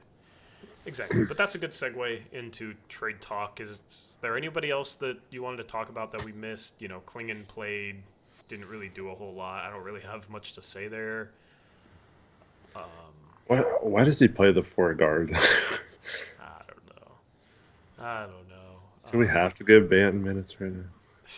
Dude, I don't know, man. When you're not even Showcasing him or something. Yeah. Yeah, like, why is Sharp playing 92 minutes and Banton's taking 8 of those minutes? Like, you know, figure out something better where Sharp's getting 27 minutes then. I would played 5 minutes and didn't record a single stat, literally zeros across the board. I don't even remember him in the game. I remember he got scored on the interior one. Like, oh, that's Chris Murray. Yeah, I think Banton in particular, and this is also why you probably hear Reese name a lot,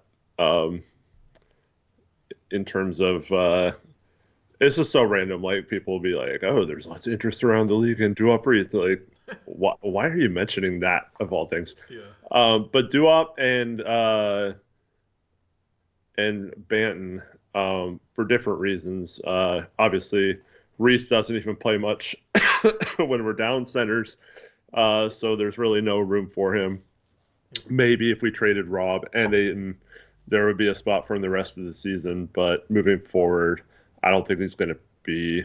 I mean, they might not even pick up his option after the season. So there's that. And then Banton, I don't think the Blazers want to pay him this offseason. So don't be surprised if they include him in one of the trades or deal him for a second-round pick or something. And just because they're going to need roster spots, too, when they make a trade, if they do trade Jeremy. Yeah. So that might be the guy that's the odd man out, simply because they don't know if he's going to stay next year. Yeah. I view Duop Reith and Delano Banton as side dishes, where they're not going to be the main entree. I don't think if they get traded, they're going to be like, maybe they would get traded alone, but I think it makes more sense where it's like you attach one of them to a Robert Williams, because maybe a team also wants some guard depth, like a versatile guard depth that can maybe play some 3. There you go, you got Delano Banton. Or for a team that's, you know, maybe taking Anthony Simons, maybe they want a stretch big as a third-string center that can play in case one of their top 2 centers gets hurt. All right, you got Duop Reith with Anthony Simons, right? I think that's how I view those guys, as pieces that can be attached more so than pieces that'll get traded straight up. But you could see a team trade a second-round pick for Reith, of course, you know, so that's definitely not out of the question. And Eric is gone. I don't know what's going on. All right. Yeah, let's talk about trade talk. Or let me just put a bow on players that played. Klingon 0 for 4. Got 2 blocks. Was a +5. I mean, the defense is just clearly better with him in the game. This team clearly doesn't miss DeAndre Ayton. Clearly does not miss DeAndre Ayton. I kind of want to find the Blazers' record with and without Ayton. Of course, they lost today. But I just think they're a more consistent team without Ayton. The effort is more consistent, and they don't get destroyed for the most part when they don't have DeAndre Ayton. So DeAndre Ayton has played in 32 of the 46 games this year, so he's missed 14. And the Blazers are 11-21 with him, which means, what's the Blazers record right now? 18-29? 17-29? So they're 6-8. You're muted, by the way. They're 6-8 without Ayton, and they're 11-21 with them. I think that's interesting. Mm-hmm. And in losses,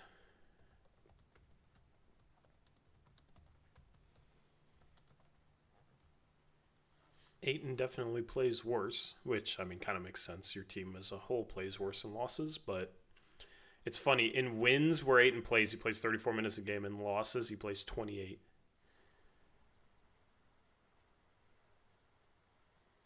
His plus minus in wins is 11, plus 11. His plus minus in losses when he plays is minus 25, according to Basketball Reference.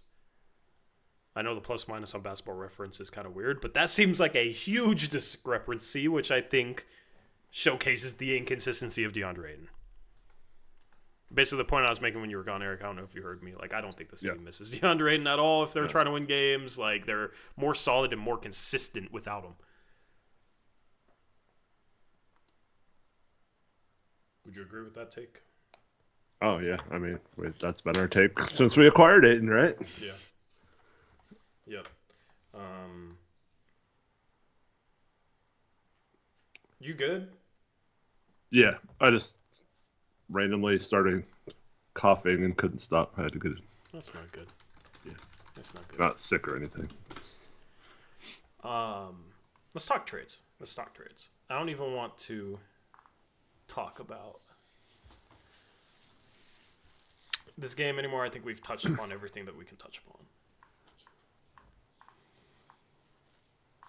So, is there any rumors, Blazer rumors that you've seen lately? I'm looking some up right now, or anything that you've heard, or anything new? There was some Jeremy Grant rumors the other day. Some teams.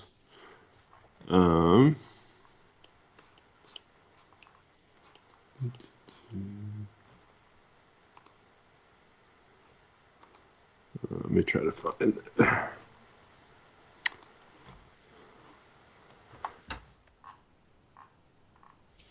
it. Someone had 3 teams that were. Was it Brett Siegel?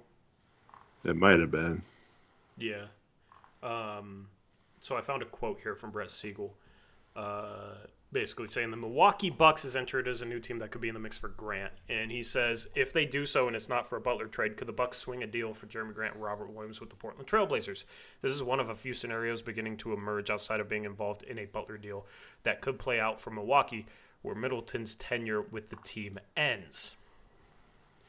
Would the Bucks trade Middleton and another salary? I don't know what salary. We can bring up the trade machine here, because I think they're like $6.5 million past the second apron.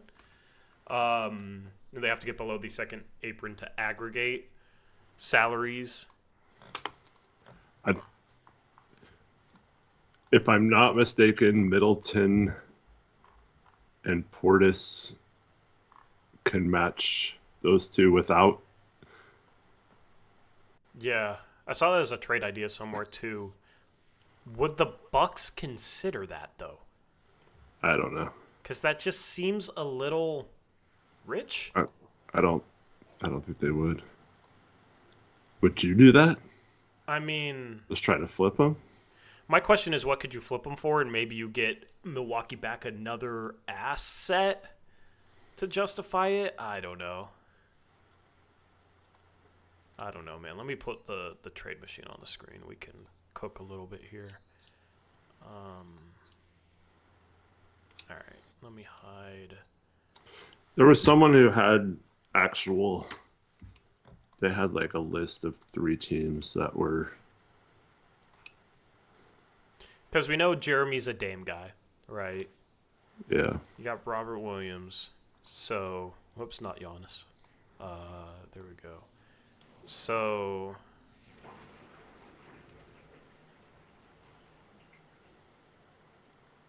yeah, because Portis barely makes more than Robert Williams. And Chris Middleton makes more than Jeremy Grant. That's actually pretty clean. And I don't think there's an alternative, because if you trade out Connaughton, there's still like $7 million past the second apron. So yeah, it'd have to be Portis, because they wouldn't have to get under the second apron if it was Portis and Middleton. Yeah, this started because if they couldn't get Beal or Levine as part of a Suns Heat trade, they were talking about the Heat would probably be interested in Middleton and Portis, and I don't know why, but so like Middleton and Portis would be going to the Heat, and Grant, and I don't know who we would get in that scenario, but there'd have to be like a fifth team involved. Rozier? No, because Butler's going out for. Oh, Butler. All right. And Butler, I assumed, to Phoenix, right? Yeah. And then you have Beal. So what's the latest on that? And right now the rumor is this could be a 4 to 5 team trade. Maybe the Blazers could be involved in like a structure like this. So Beal to where then? I don't know. Is there a rumor tying him to any team that we could just plug in here to see what it would look like? It was Chicago, but that's because Chicago would be sending Levine to Milwaukee, so that doesn't work for us if he goes to Chicago, because then the Bucks get Levine. Yeah. So let's say it's not Chicago, like a team that actually makes sense in the structure.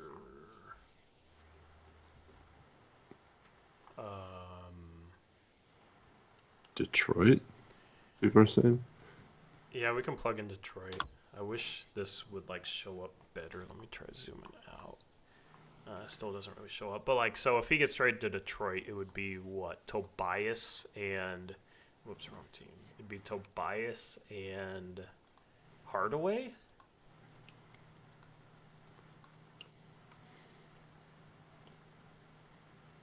Does that work? Yeah, so this is your... Oh, they updated the Fanspo trade machine. I like this. So... This is like the players in the trade. The Blazers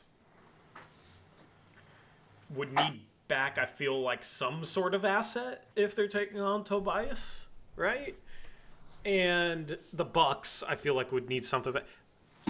The Suns, I assume, are trading out a couple of picks. The question, I think, is where do they go? Like, would the Heat need one if they're trading Butler and getting back Middleton and Portis? Probably, right? Yeah, would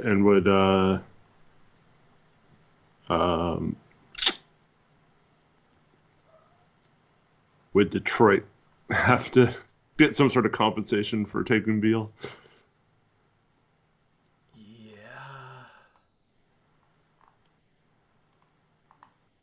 But, I mean, that's why the Suns have 3 picks, right? So, let's just say 1 to Detroit, 1 to... They don't even have their own picks on here, but they do have their own picks. So, let's say 1 to Miami, and then 1 to Milwaukee. So the Bucks trade Middleton and Portis and get back Grant, Robert Williams, and no, that's a second-round pick. It should be a first-round pick because the Suns have 3 first-round picks. I traded the wrong one.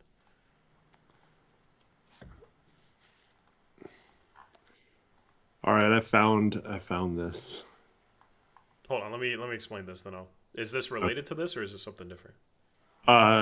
It's something different. Well, it's related to Jeremy Grant. Okay, yeah, but I'll just kind of explain this wild thing. The thing is there's a good chance that the Jimmy Butler trade looks like this in some way, shape, or form. But like, who knows who 2 or 3 of the teams are? And Memphis is still tied to Butler, and you know, it's this whole thing. And this is what is going to hold up any trades until this goes down. So, basically, the Bucks trade Middleton and Portis, get back Grant, Robert Williams, and a first-round pick. Maybe they, you know, attach that first-round pick to Connaughton and get something else. So they get basically Grant, Robert Williams, plus something for Middleton and Portis. Maybe that would make sense for them. The Heat in trading Butler, get back Middleton and Portis and a first-round pick, right? But they get back players, and Pat Riley wants players. Maybe they reroute this first-round pick for another player because Pat Riley wants players. And then Portis, you can have a 3 big lineup with like Bam, Portis, Khalil Ware. Hayward Highsmith can play some 4. Jovic can play some 4, but those guys can maybe swing down to the 3 if you need them to, with Jimmy Butler getting traded. The Suns, of course, are trading Beal and their 3 lesser firsts for Jimmy Butler. And then the Pistons are trading Tobias Harris and Tim Hardaway Jr., getting back Beal into first-round pick for taking on his contract, but he's a player that I could see them feeling like maybe he helps them. And then the Blazers would probably, in this trade, just be getting back second-round picks, right, Eric, from maybe a couple of these different teams. Yeah, probably. So how many second-round picks can you get back if you're Portland, basically, would be the question here. And then can you flip Hardaway? And hopefully flip Harris. Like, can you figure out something there? Is a question. So the thing is Portland could get involved in a Butler trade by like bypassing the Bucks and trading Robert Williams to the Suns with Jimmy Butler, maybe, like, because the Suns I think could go after Robert Williams for Nurkic. So what does that look like? Maybe you have a different team for Beal. Like, there's so many moving parts here, but I do think there is a chance Portland could get on it with Grant and or Robert Williams. So I think that's intriguing. All right, Eric, what did you have? I think we might be able to, now that their first aren't an unprotected 2031 first, I think we could probably get a first if we took Nurkic. Yeah, I would want to... Like Robert Williams for Nurkic. Yeah. In like this pick, which is going to be like 29th because it's Cleveland. Hey, man. It'd be nice to add a pick in this middle part for sure. of the draft. Danny Wolf, baby. Yeah. There you go. So there was a tweet by a guy by the name of Rob Peterson. He's a international NBA reporter, and it says senior NBA insider, former podcaster. Yeah. So yeah, I don't know how accurate this is. He seems to have some relevant information from time to time. Doesn't seem to like make stuff up. But he says Portland Trailblazers are actively exploring trade options for forward Jeremy Grant. He talks about how much Jeremy's averaging. Remains a valuable piece for contenders. Portland is gauging interest as they focus on building around their young core, which we already knew. And then he follows that up by tweeting, the Kings, Hawks, and Pistons have all expressed interest in potentially acquiring Jeremy Grant, sources say. However, Grant's hefty contract makes him less appealing to many teams. If his salary were lower, more teams would be interested in him. Yeah, obviously. Yeah. But Kings, Hawks, and Pistons, he mentioned specifically as 3 teams. We've talked about the Kings.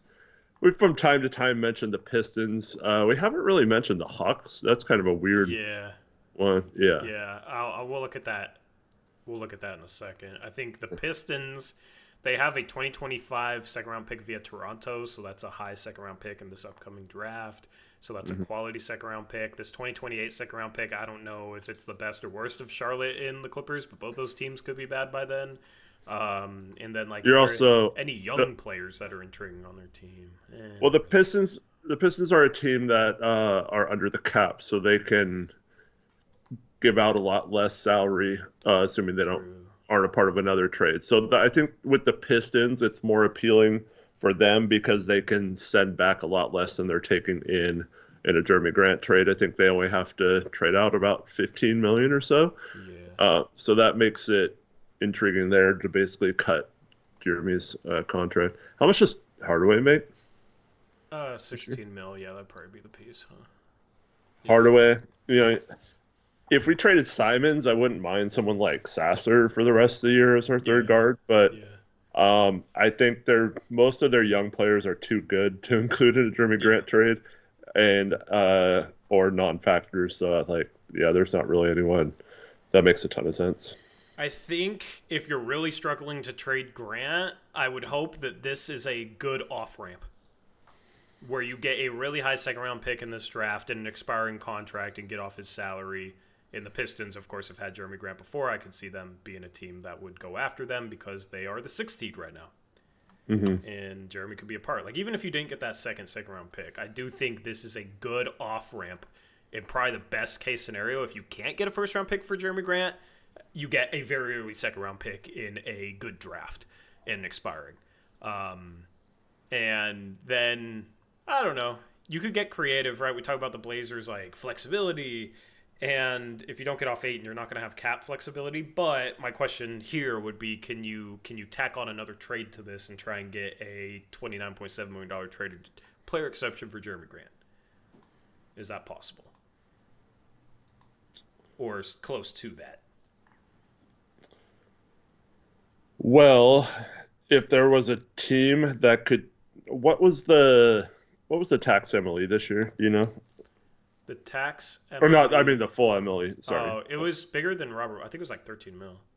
Okay, so if we had a GM that was super creative, you could trade Tim Hardaway for someone making less than the TPE, and then you could use your mid-level exception that you still have this year to bring in that player, and then we would completely clear Jeremy's contract as a trade exception of almost $30 million to have this offseason, which would be freaking awesome. Yeah, because then you could use that trade exception to take on salary and accumulate assets without having to get off Ayton to do so. So my question is, like, what would be a team that would have a contract like that would maybe want Tim Hardaway Jr., you know? Mm-hmm. Dallas comes to mind. They have Kleber's contract, but they're hard cap. Yeah. But also you want to get off enough salary where you can use that traded player exception without getting into the tax. That's the problem with that. Mm-hmm. If you're not getting enough salary.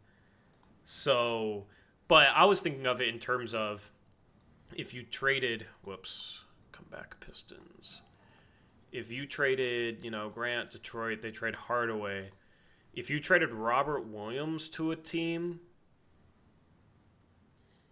and got back whatever salary, as long as it wasn't more than the MLE, Robert Williams would match Hardaway Jr. Whatever salary you got back for Robert Williams would go into the MLE, so then Jeremy Grant would be going out for nothing.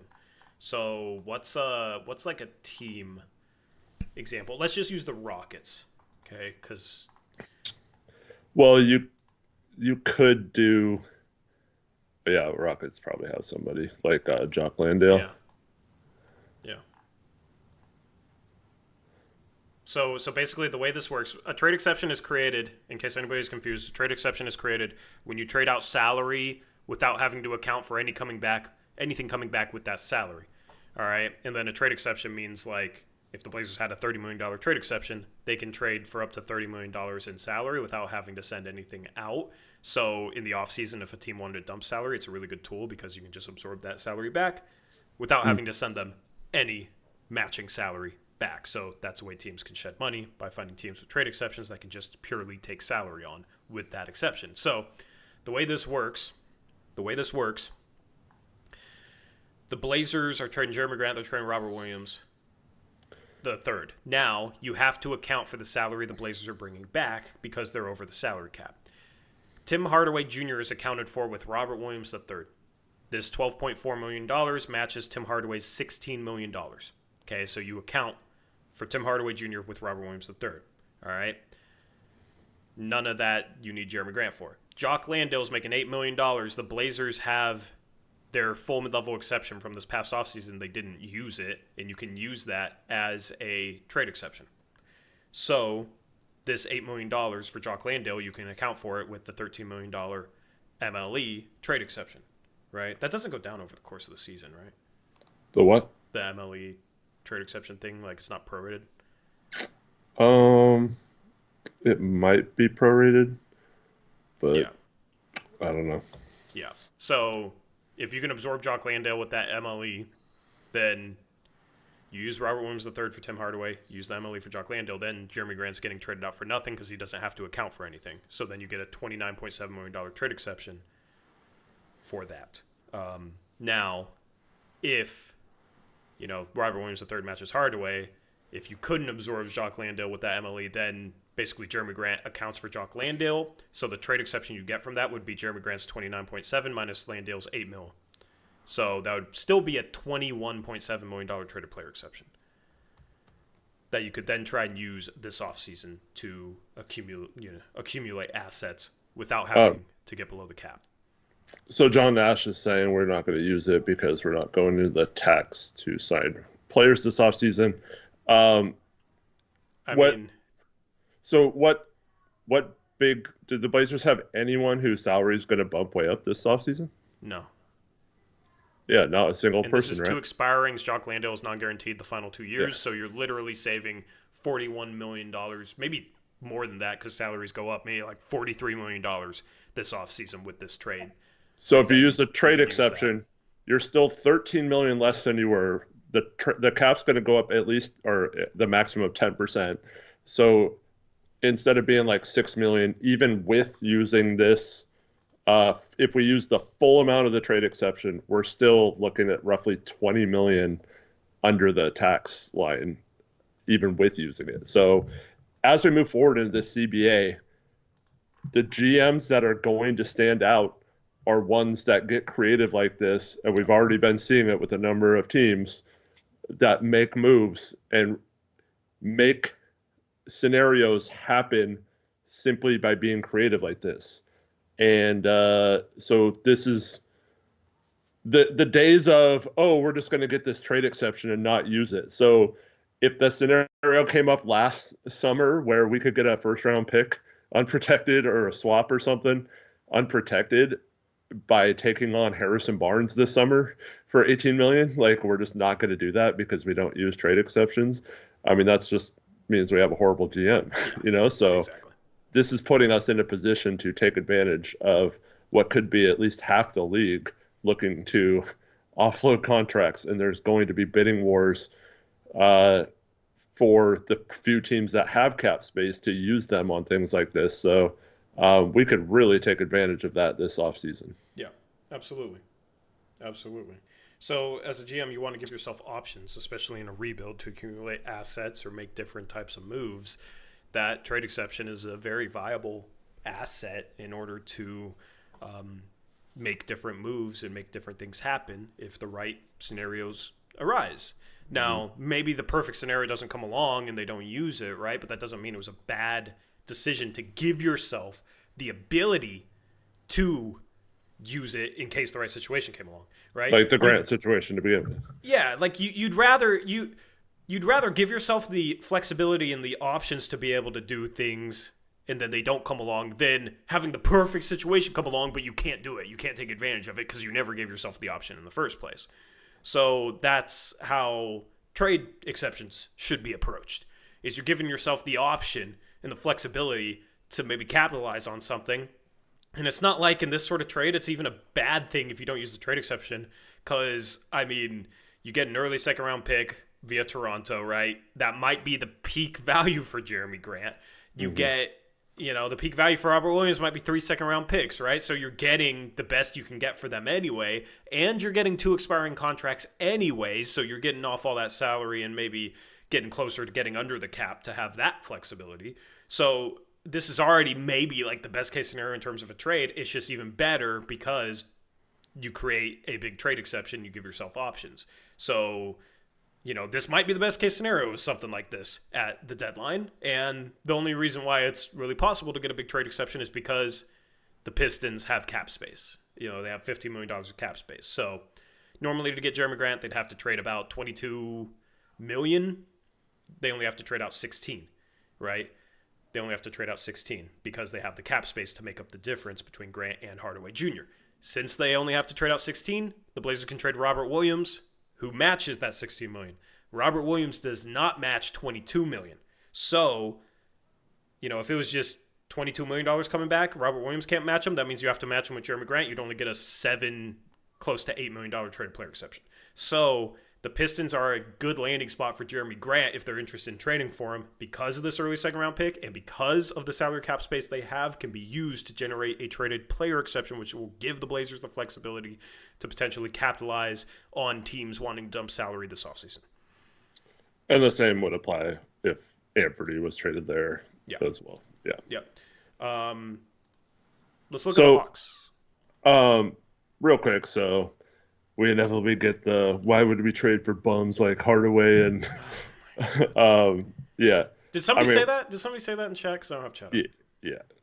Guys, okay, who said that? Let me pull this down. All right. I have to remind people again, I guess.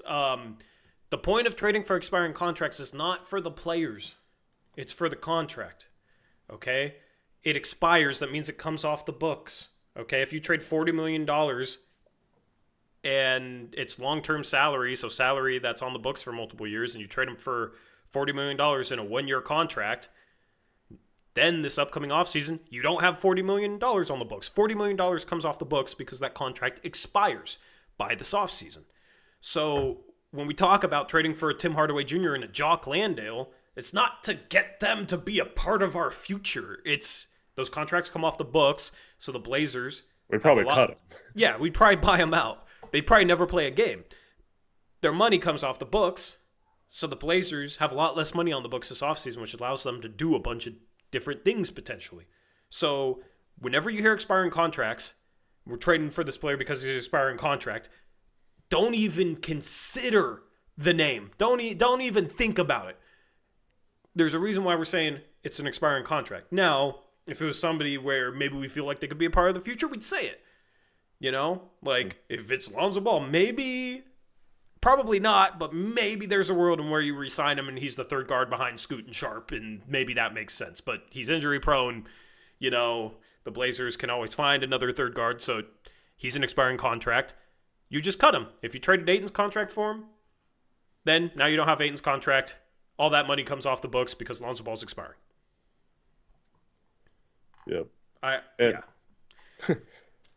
The other thing is too, I see a lot of people saying that you wouldn't trade Rob Will for seconds. We could actually, I wonder if there's a team that would take, like, would Houston take Thibault for Landale straight up, no picks? Because I do that. Yeah, I mean, like that's the type of thing we need to find is someone that would do that. Because then we could keep Rob Will or maybe include him in a trade for more value. Like the Phoenix one or whatever, because we'd be so far under the tax then this year too, because of the Detroit part of this would save us a ton of money under that tax. So we could then take back a lot more salary in trades and not have to worry about going there. So then that's maybe when you turn to Phoenix and trade for Nurk back for Rob Will, and we get a first for that, and you know that's how we get our first in that scenario. So yeah, if there's a team that would take Thibault for an expiring like Landale, I think you gotta do it. Yeah. Spin has a comment. The funniest thing is that we do thousands of mock trades, but do any of them get done? LOL. I mean, we've predicted trades that end up happening in the past. Number one. Number two, a lot of it is to show you the different positions of teams. Whereas, like, if we come up with a trade idea, right? Like certain teams play a role in each trade, especially if it's like a 3-team trade. And sometimes it's like the trade idea, it might not be those exact 3 teams, but it might be a couple other teams that are in the same position and basically serve the same role in the trade. So a lot of it's like concepts, or you can view them as templates for a potential trade where if you're trading Robert Williams to a contender, right, and getting back these assets as part of a bigger trade, right, that contender could be like 5 different teams. Just because we plug one team in there doesn't necessarily mean it's going to be that one team. It just means, all right, this is the type of salary we'd be looking back for. This is the type of move that would be good. And ultimately, the purpose is it sets you guys up to kind of know what would be a good trade at the deadline, because that's the thing, is you always see the names coming back. And the reaction is always going to be, why would we get back Tim Hardaway Jr.? But if you already kind of know what the Blazers should be looking for, expiring contracts, maybe a trade exception, then you see that sort of trade and you can think, okay, Tim Hardaway Jr. is an expiring contract. So they're getting the money off the books this offseason. And, oh, Detroit They have cap space. Tim Hardaway Jr. only makes $16 million. Grant makes 30. Oh, so there's probably a trade exception there. And you can see that right away. I mean, that's what me and Eric do. But that's also why you should tune in for our trade deadline live stream, because we will explain that pretty much right away when it happens. February 6th, the morning of. Make sure you tune in for that live stream. It's one of our favorite live streams of the year. So that's kind of the purpose of these conversations and these hypothetical trades and mock trades. Mm-hmm.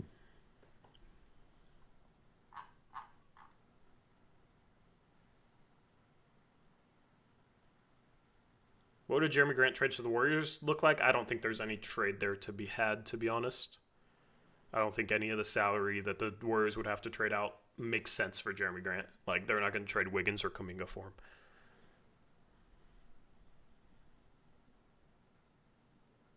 And it's like that $8 to $9 million contracts they have, they'd have to piece too many of those together. I don't think they have enough. It'd be like GP2, Kyle Anderson, Kevon Looney, and that still doesn't get them there.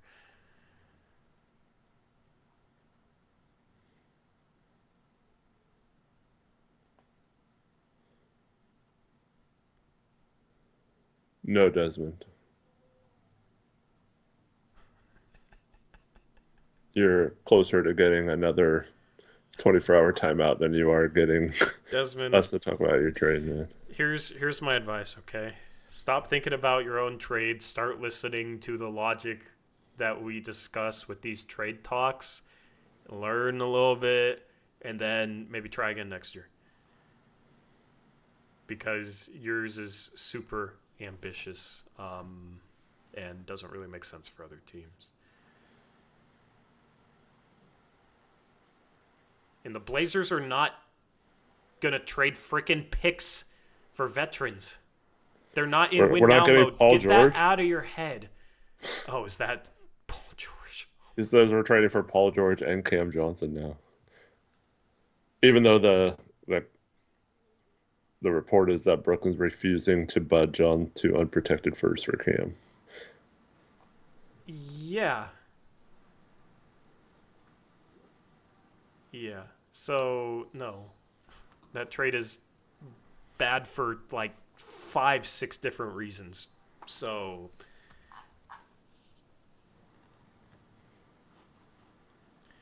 Desmond Taylor's trolling. But yeah. You are so mean to Desmond. Dude, he's had this ruse for months in our Discord that he's gonna like export the team and basically just trolls us like crazy. And yeah, like, trust me, we are actually pretty nice to him considering he's still here. Because basically, yeah, he just trolls us very, very, yeah. But no, we're not trading for vets. We need to get rid of vets. This has been the thing. Desmond knows this. He still gives us trades where, like, we get Paul George and Cam Johnson. The salary isn't even close to matching. Doesn't follow along with any sort of rumor. Doesn't make any sort of sense. Go play 2K if that's what you want. But we're not going to be completely unrealistic. That's that's the opposite of what we try and do here. So, it was from Evan Sider. He says some teams interested in trading for Cam Johnson are soon preparing to move on if the Nets don't lower their asking price. Brooklyn is adamant on wanting at least 2 future first-round picks or a premium prospect plus a pick. Over 10 teams have registered interest in Johnson. I mean, that's good news for the Blazers if like no teams want to pay that price, because then they'll move on to like a Jeremy Grant. Mm-hmm. So that is definitely a plus. Any other like NBA trade rumors that you want to talk about here? Well, I mean, like we mentioned, everything's kind of held up right now. So yeah, we're just waiting on Jimmy Butler. Yeah, we know. What's the latest there? I don't know. You hear conflicting stuff every day. I see, oh, it's close to happening, and then I see it's not no deal is even close to happening. So, like, yeah, I don't know who to believe on that one, because it's all over the place in terms of expect a deal in the next couple days, or the Heat haven't received one legitimate offer that they're considering. It's both ends of the spectrum there. Yeah. Also, not trade related. This is just kind of regarding the Blazers and bringing Sharp and Scoot off the bench. I am tired of people acting like starting versus coming off the bench doesn't make a difference for players. All right, like, no offense, it kind of, I don't know. I just wonder if like guys have actually legitimately played basketball if they think coming off the bench doesn't make a difference compared to starting. Because I think anybody that's played any sort of basketball realizes the difference, and like anybody that's doesn't matter if you've played high school ball, freaking JV ball, it doesn't even matter. As long as you played basketball at some sort of level, you know the difference coming into a game that's already underway, coming in cold, versus starting the game right after warm-ups. Like, there's a difference there. And if you look at Sharp's stats off the bench versus starting, you could see a big difference. A big difference, Eric. Off the bench, Sharp is averaging 12 points per game, 4 rebounds, 1.4 assists, with a true shooting percentage of 49%. As a starter, he's averaging 18.5 points per game, 4 rebounds, and 2.8 assists, with a 55% true shooting percentage. Now, of course, he's probably playing a little bit more when he's starting, but he's much more efficient. His assists per game are doubled. He's not playing double the minutes when he's starting. It shows he has the ball more in his hands, and he's able to build more of a rhythm when he's in the starting lineup compared to coming off the bench. And that's the excuse that people use for bringing Sharp off the bench is, oh, he's still playing a ton of minutes, so there's not a difference. Well, there's a difference in his performance. So how do you explain that? It's because there is truly a difference between starting and coming off the bench. And I'm tired of people trying to pretend like there's no difference with that, because it's just silly. It's silly to me. You're muted. There is a difference, but I also think you should learn and be able to do both effectively too. But yeah. I mean, if we need Sharp to learn how to come off the bench, we're probably screwed, right? No, but I'm saying like he when he gets, like I talked about, we mentioned at the beginning of the show, I don't want to harp on too much, but if you get benched for defensive intensity and then you have a game like you had today, that doesn't bode well. Yeah, but I'm not. Yeah, sure, 100%. But he is worse offensively. Like, it's clear to me watching and then seeing those different splits. He's not able to build the same rhythm offensively coming off the bench, even if he is playing 30 minutes. You do have to question why that is, though. Because it's harder coming off the bench. Some guys do it really, really well. I think that's a testament to them.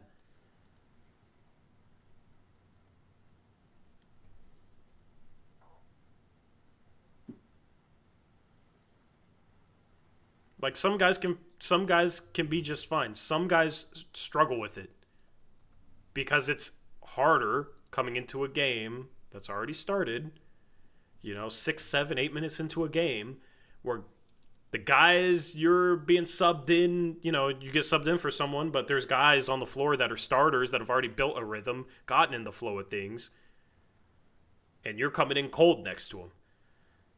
It's a different dynamic. So some guys are just able to come in and microwave scores and still make it work. Some guys struggle with it because it's tougher.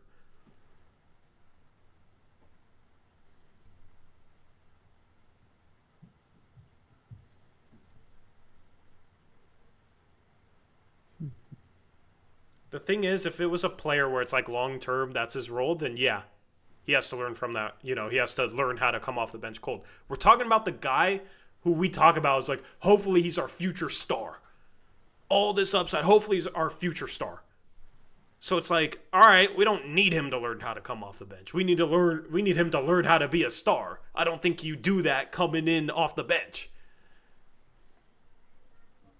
I don't think you do that by playing 19 minutes in a game like tonight.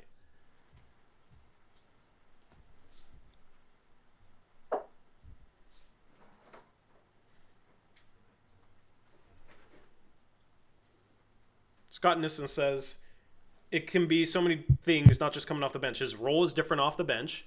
Yep. He's not playing with our starters and gets better defenders, etc. It doesn't mean he plays better starting. Yeah, I mean, those things are all possibly factors. He is clearly playing better as a starter. He had a great stretch starting. Now that he's coming off the bench, he's playing much worse offensively.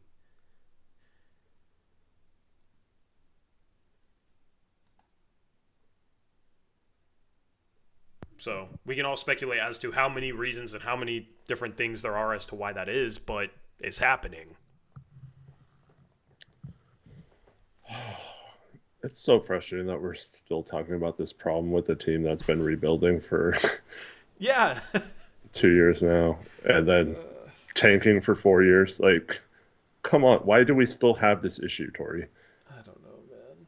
It's ridiculous. As Malchi points out, no other rebuilding team treats their young guys this way. Like, they all play them and develop them, and it may not work out. There's no guarantee. I mean, it's much more likely. That's the thing, everyone.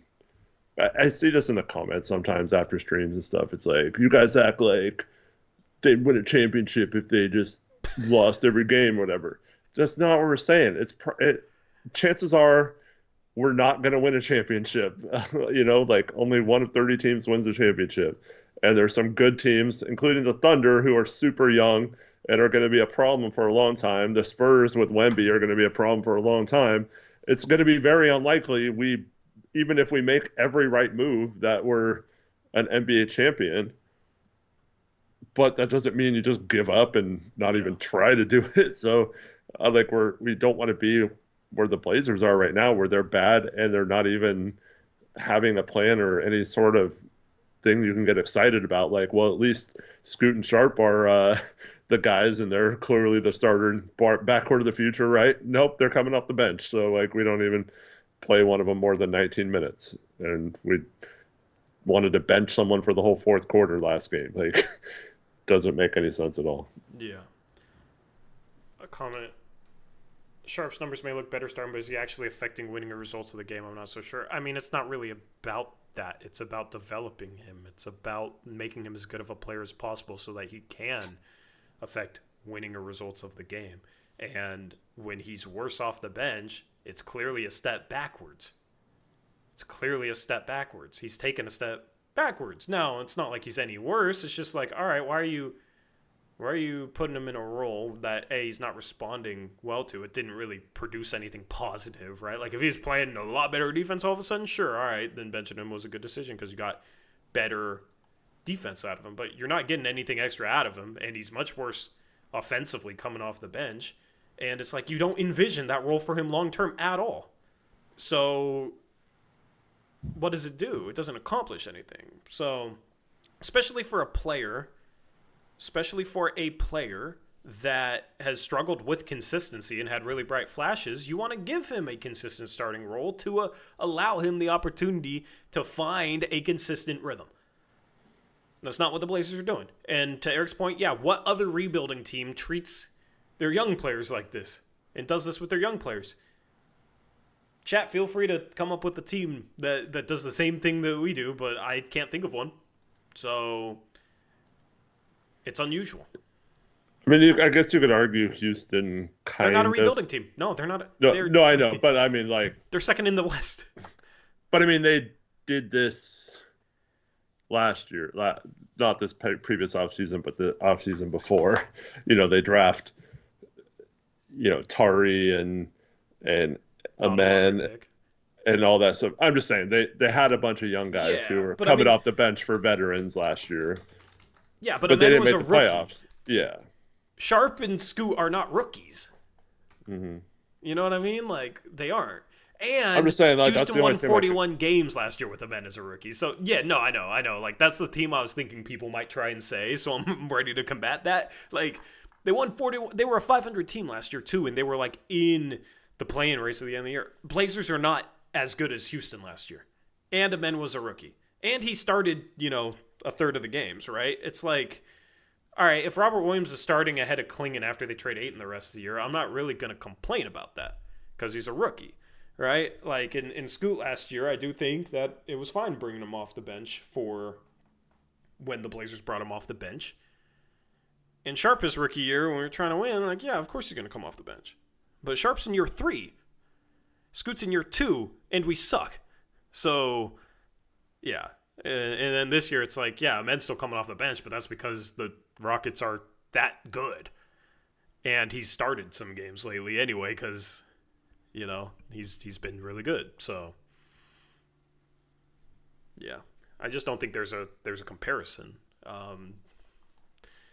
Chad can try, but I don't think there is.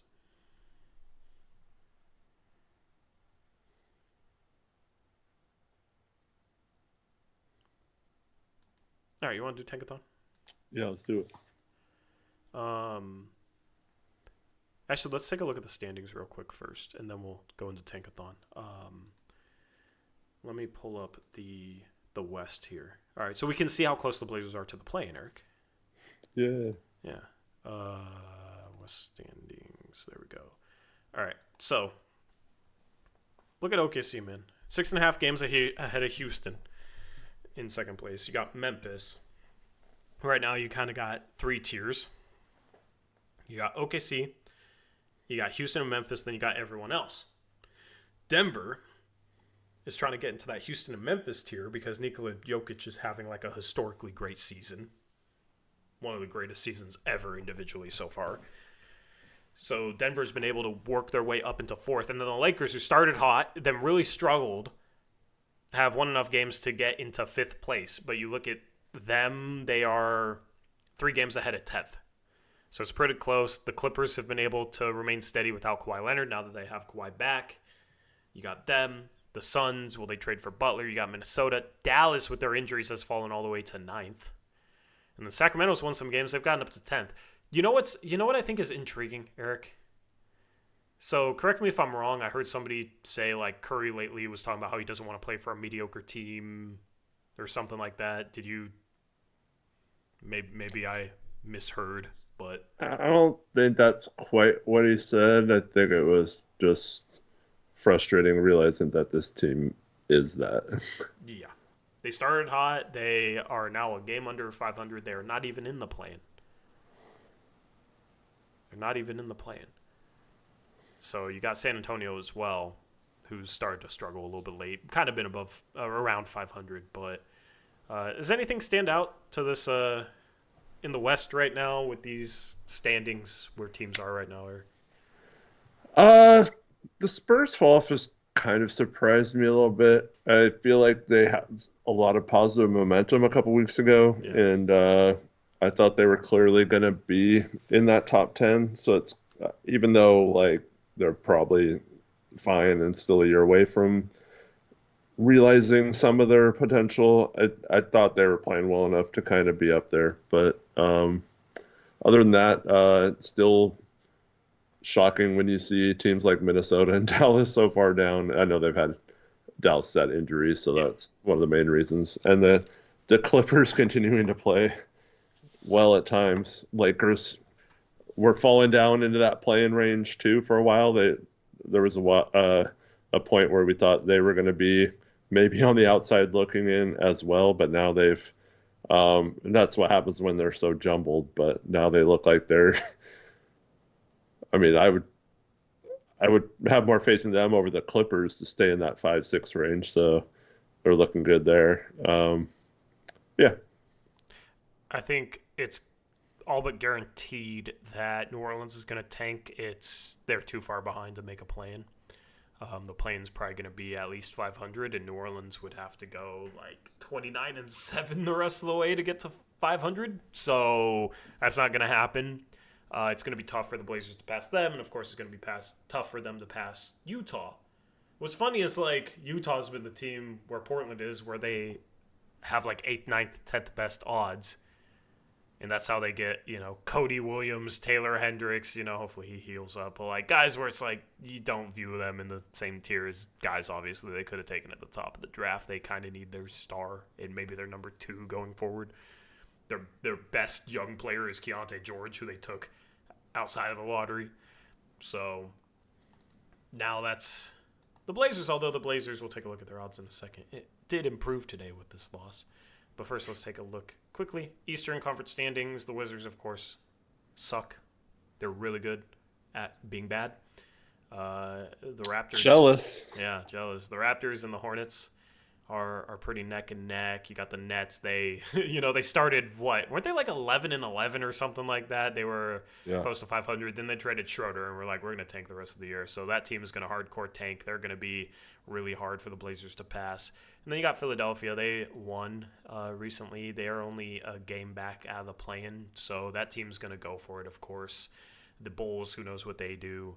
I think those teams are all, if the Blazers tank correctly, going to be teams the Blazers can out-tank. So that would put the Blazers' odds, like, the floor at 7. But we'll have to see, like, Miami, if they trade Butler, they want players and they want to go for it, right? So I don't think they're going to ever tank, especially under Pat Riley. Goes against Heat culture.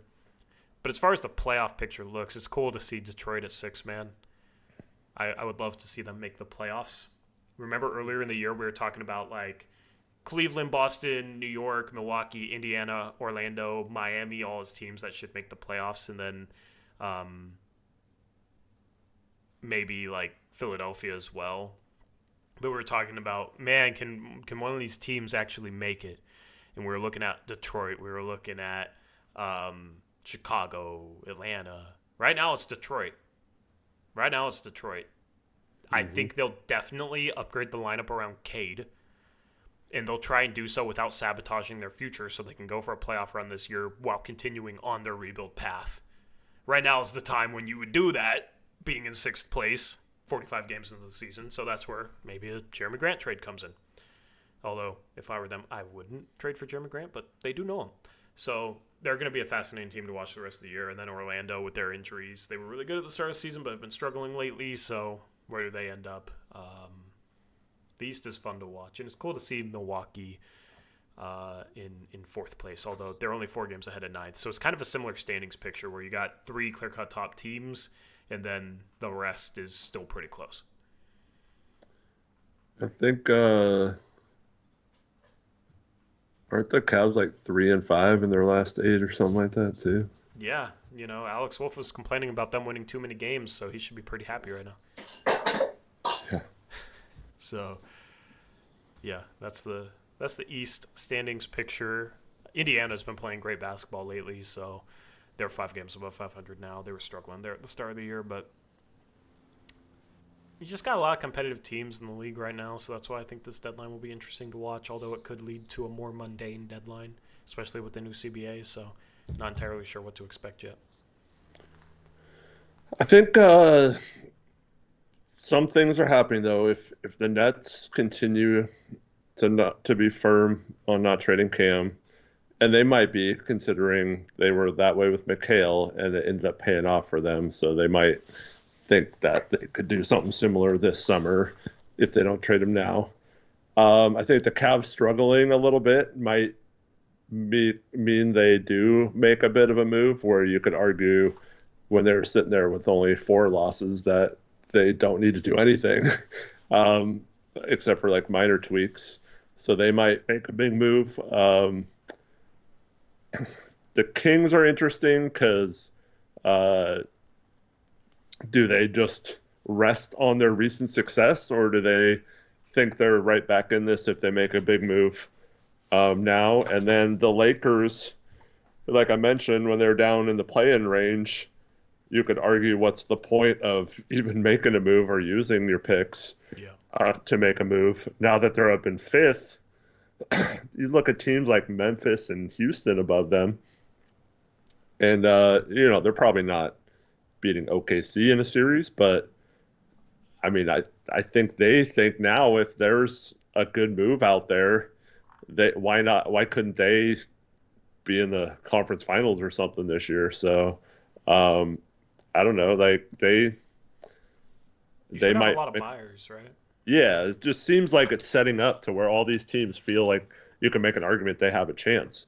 And Phoenix now has 3 firsts, so they could make several moves.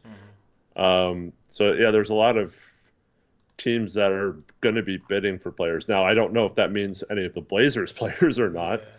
but I certainly think there seems to be a lot more buyers than sellers, and the Blazers do have some interesting selling pieces. Wasn't this exactly what we were saying last year, though? And then there was a lot less action than we expected? Um, I don't remember. Because I kind of have a feeling of deja vu. Like, this is exactly Yeah. what we were saying going into the deadline. The Blazers have some pieces, and then Yeah, there wasn't any big trades on trade deadline, like real major ones. There was a couple right before the deadline, I think, but yeah, and then the trade deadline day was a little. I mean, we got Delano Banton though. Well, I'm hoping the Jimmy Butler trade takes until like the night before or the morning of. Well, I don't think it will take that long, but just keep it on, keep moves from happening until deadline day so we can have a fun trade deadline stream. Is the hope. But yeah, let's end off this stream with Tankathon. We'll see if we can get a top 2 pick like we did last stream. That would be cool. The Blazers moved up back to 7, Eric. Back to 7. All right, our With their rightful loss place. today. And look at Toronto. They're doing their best Blazer impersonation. They've won 3 straight. And you know what's crazy is if you look at the last 10 games, Portland's actually gained a game on New Orleans, Charlotte, and Toronto. But they've lost 3 on Brooklyn. So, yeah, like, if the Blazers didn't go on that 4-game winning streak, they'd have a, 11, 12, 13-game losing streak, which people would be unhappy with. But they would have 4th best odds. Yeah. So, that's why when people telling me to enjoy it, like, I want to move up, man. I want to move up. Now, their odds at the top 4 pick are now 32%. Their odds at the number 1 overall pick are 7.5%. The thing is, the odds of the number 1 overall pick are like barely more than half of the worst teams. So, you just want to maximize the odds. But if this is the worst case scenario, which hopefully it is, then I guess, of course we just feel better the higher they move. And I wish there was a player at 7 that I really wanted for the Blazers, but there isn't, and I don't think there will be. I really don't think there will be anybody at 7 that I'm like super excited for. Yeah, a lot could change between now and the draft. Though. Yeah, we'll see. We'll see. All right, let's simulate it. Scroll up. You guys know the deal. At 14 is Dallas. At 13 is Atlanta via Sacramento. At 12 is Golden State. At 11 is San Antonio via Atlanta. At 10 is San Antonio. At 9 is Chicago. At 8 is OKC via Philadelphia. So far, so good. Next up should be the Blazers. At 7 is your Portland Trail Blazers. Chalky. So chalky. At 6 is Toronto moving down a spot, which means Brooklyn moved up. And at 5 is Utah, which means you got Washington, Charlotte, and Toronto, or not Toronto, Washington, Charlotte, and New Orleans up there. And Charlotte. Yep. At 4 is Charlotte. At 3 is Brooklyn. At 2 is New Orleans. That means number 1 goes to Washington. Sar and Flag. Sar and Flag. Chalky, chalky, chalky. All right, that's our Tankathon sim. Maybe one day we'll win the lottery. I forget. Did we win a draft lottery at all this year? I don't remember if we won one. Well, the question last stream was, have we moved into the top? Yeah. I 3? don't know if we've won one. Which is crazy because the first Tankathon sim last year, because we didn't do it right at the start of the season, the first one last year we had 11th best odds and we won it on the very first one, which is a crazy moment. I'll probably post it as a throwback. I want to start doing Throwback Thursday on TikTok. You got to follow us on TikTok. I upload like sometimes halftime thoughts, and today was driving home right after the game, right before the post game. So I uploaded my post game thoughts as well, just quick post game thoughts. So make sure to follow us on TikTok, and yeah, I'll probably upload that clip if you haven't seen it. Us getting the number 1 pick last year was funny. First spin with 11th best odds. Yeah, but I'd be curious to know, like, have we won this year? Because I don't remember winning once. Anyway, Eric, schedule ahead. The next game is the return of Dame to Portland. How will they honor him at all? Because they already did it, right? So, like, how do they fall? Probably don't do as much, but he'll get his standing ovation, and I don't know. I might go to the game. I'm not sure. So, post-game show might go live a little bit later, like 30 minutes after the game. But we'll see. Otherwise, it'll go live right after the end of the game. Are you going to this game, Eric? No. Alrighty.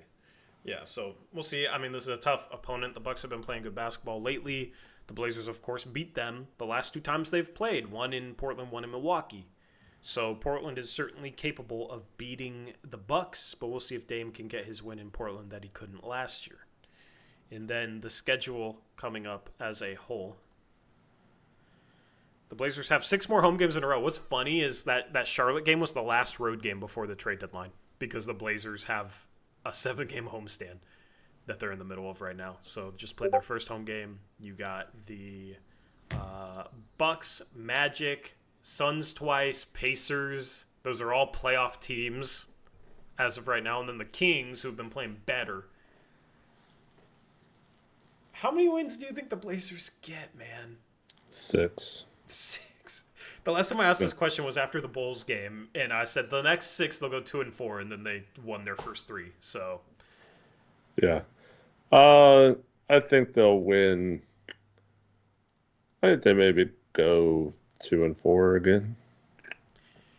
Yeah, I'm hoping they go worse than that because I don't think they're going to be favored in any of these games. I think they'll maybe get the Magic, and then I think they get one of the 2 Suns games, and then lose to the Pacers and Kings. Yeah, I think 2-4. I don't know. I kind of have a feeling they're going to go 3-3. Yeah, I really do. Wouldn't surprise me. And you'd be sitting here at 20 and 32. God, that's just a hopefully Ayton remains to have a finger contusion or whatever the heck it is this time. Or do we want him to play? Uh, He'll definitely have a finger contusion against Phoenix. He doesn't like playing Phoenix. But, yeah, I mean, events. There's not a lot of event nights with the trade deadline around the corner. A lot of it's trade talk, but, like, we'll talk about Dame's return next postgame show, do more trade talk stuff.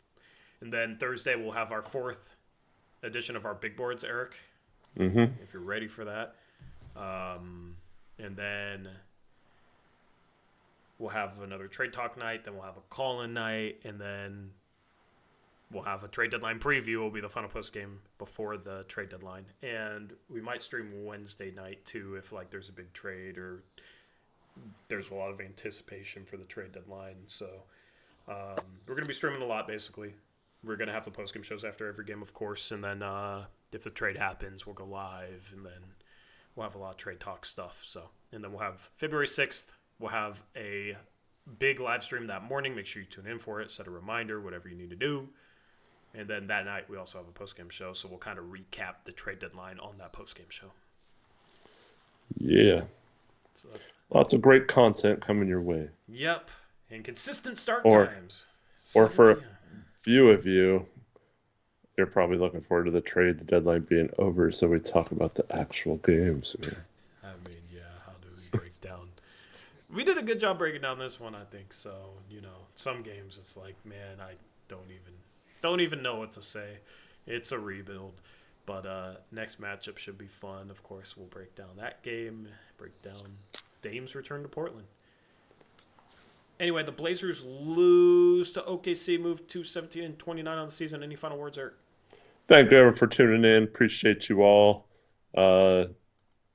probably be Tori Solo tomorrow, but make sure you go and support him on the second channel. Yeah, Blazers Uprise Podcast, second channel. Go check that out. There's a link in the description. Go follow all our platforms right after the stream so you don't miss the content. And shout out to BetUS for sponsoring this post-game stream, as always. Appreciate them and their support. And, yeah, if there's any rumors, I'll discuss them tomorrow on the second channel. And we'll pick games for Picks Against the Spread, which is always fun. If you've never participated in that, then you should definitely show up. So leave a like on your way out of here. It helps support the stream. It helps support the channel.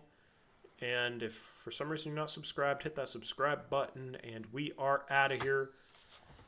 I'll catch you tomorrow. We'll catch you next on Tuesday night after Dame returns. And until then, as always, peace out. Go Blazers!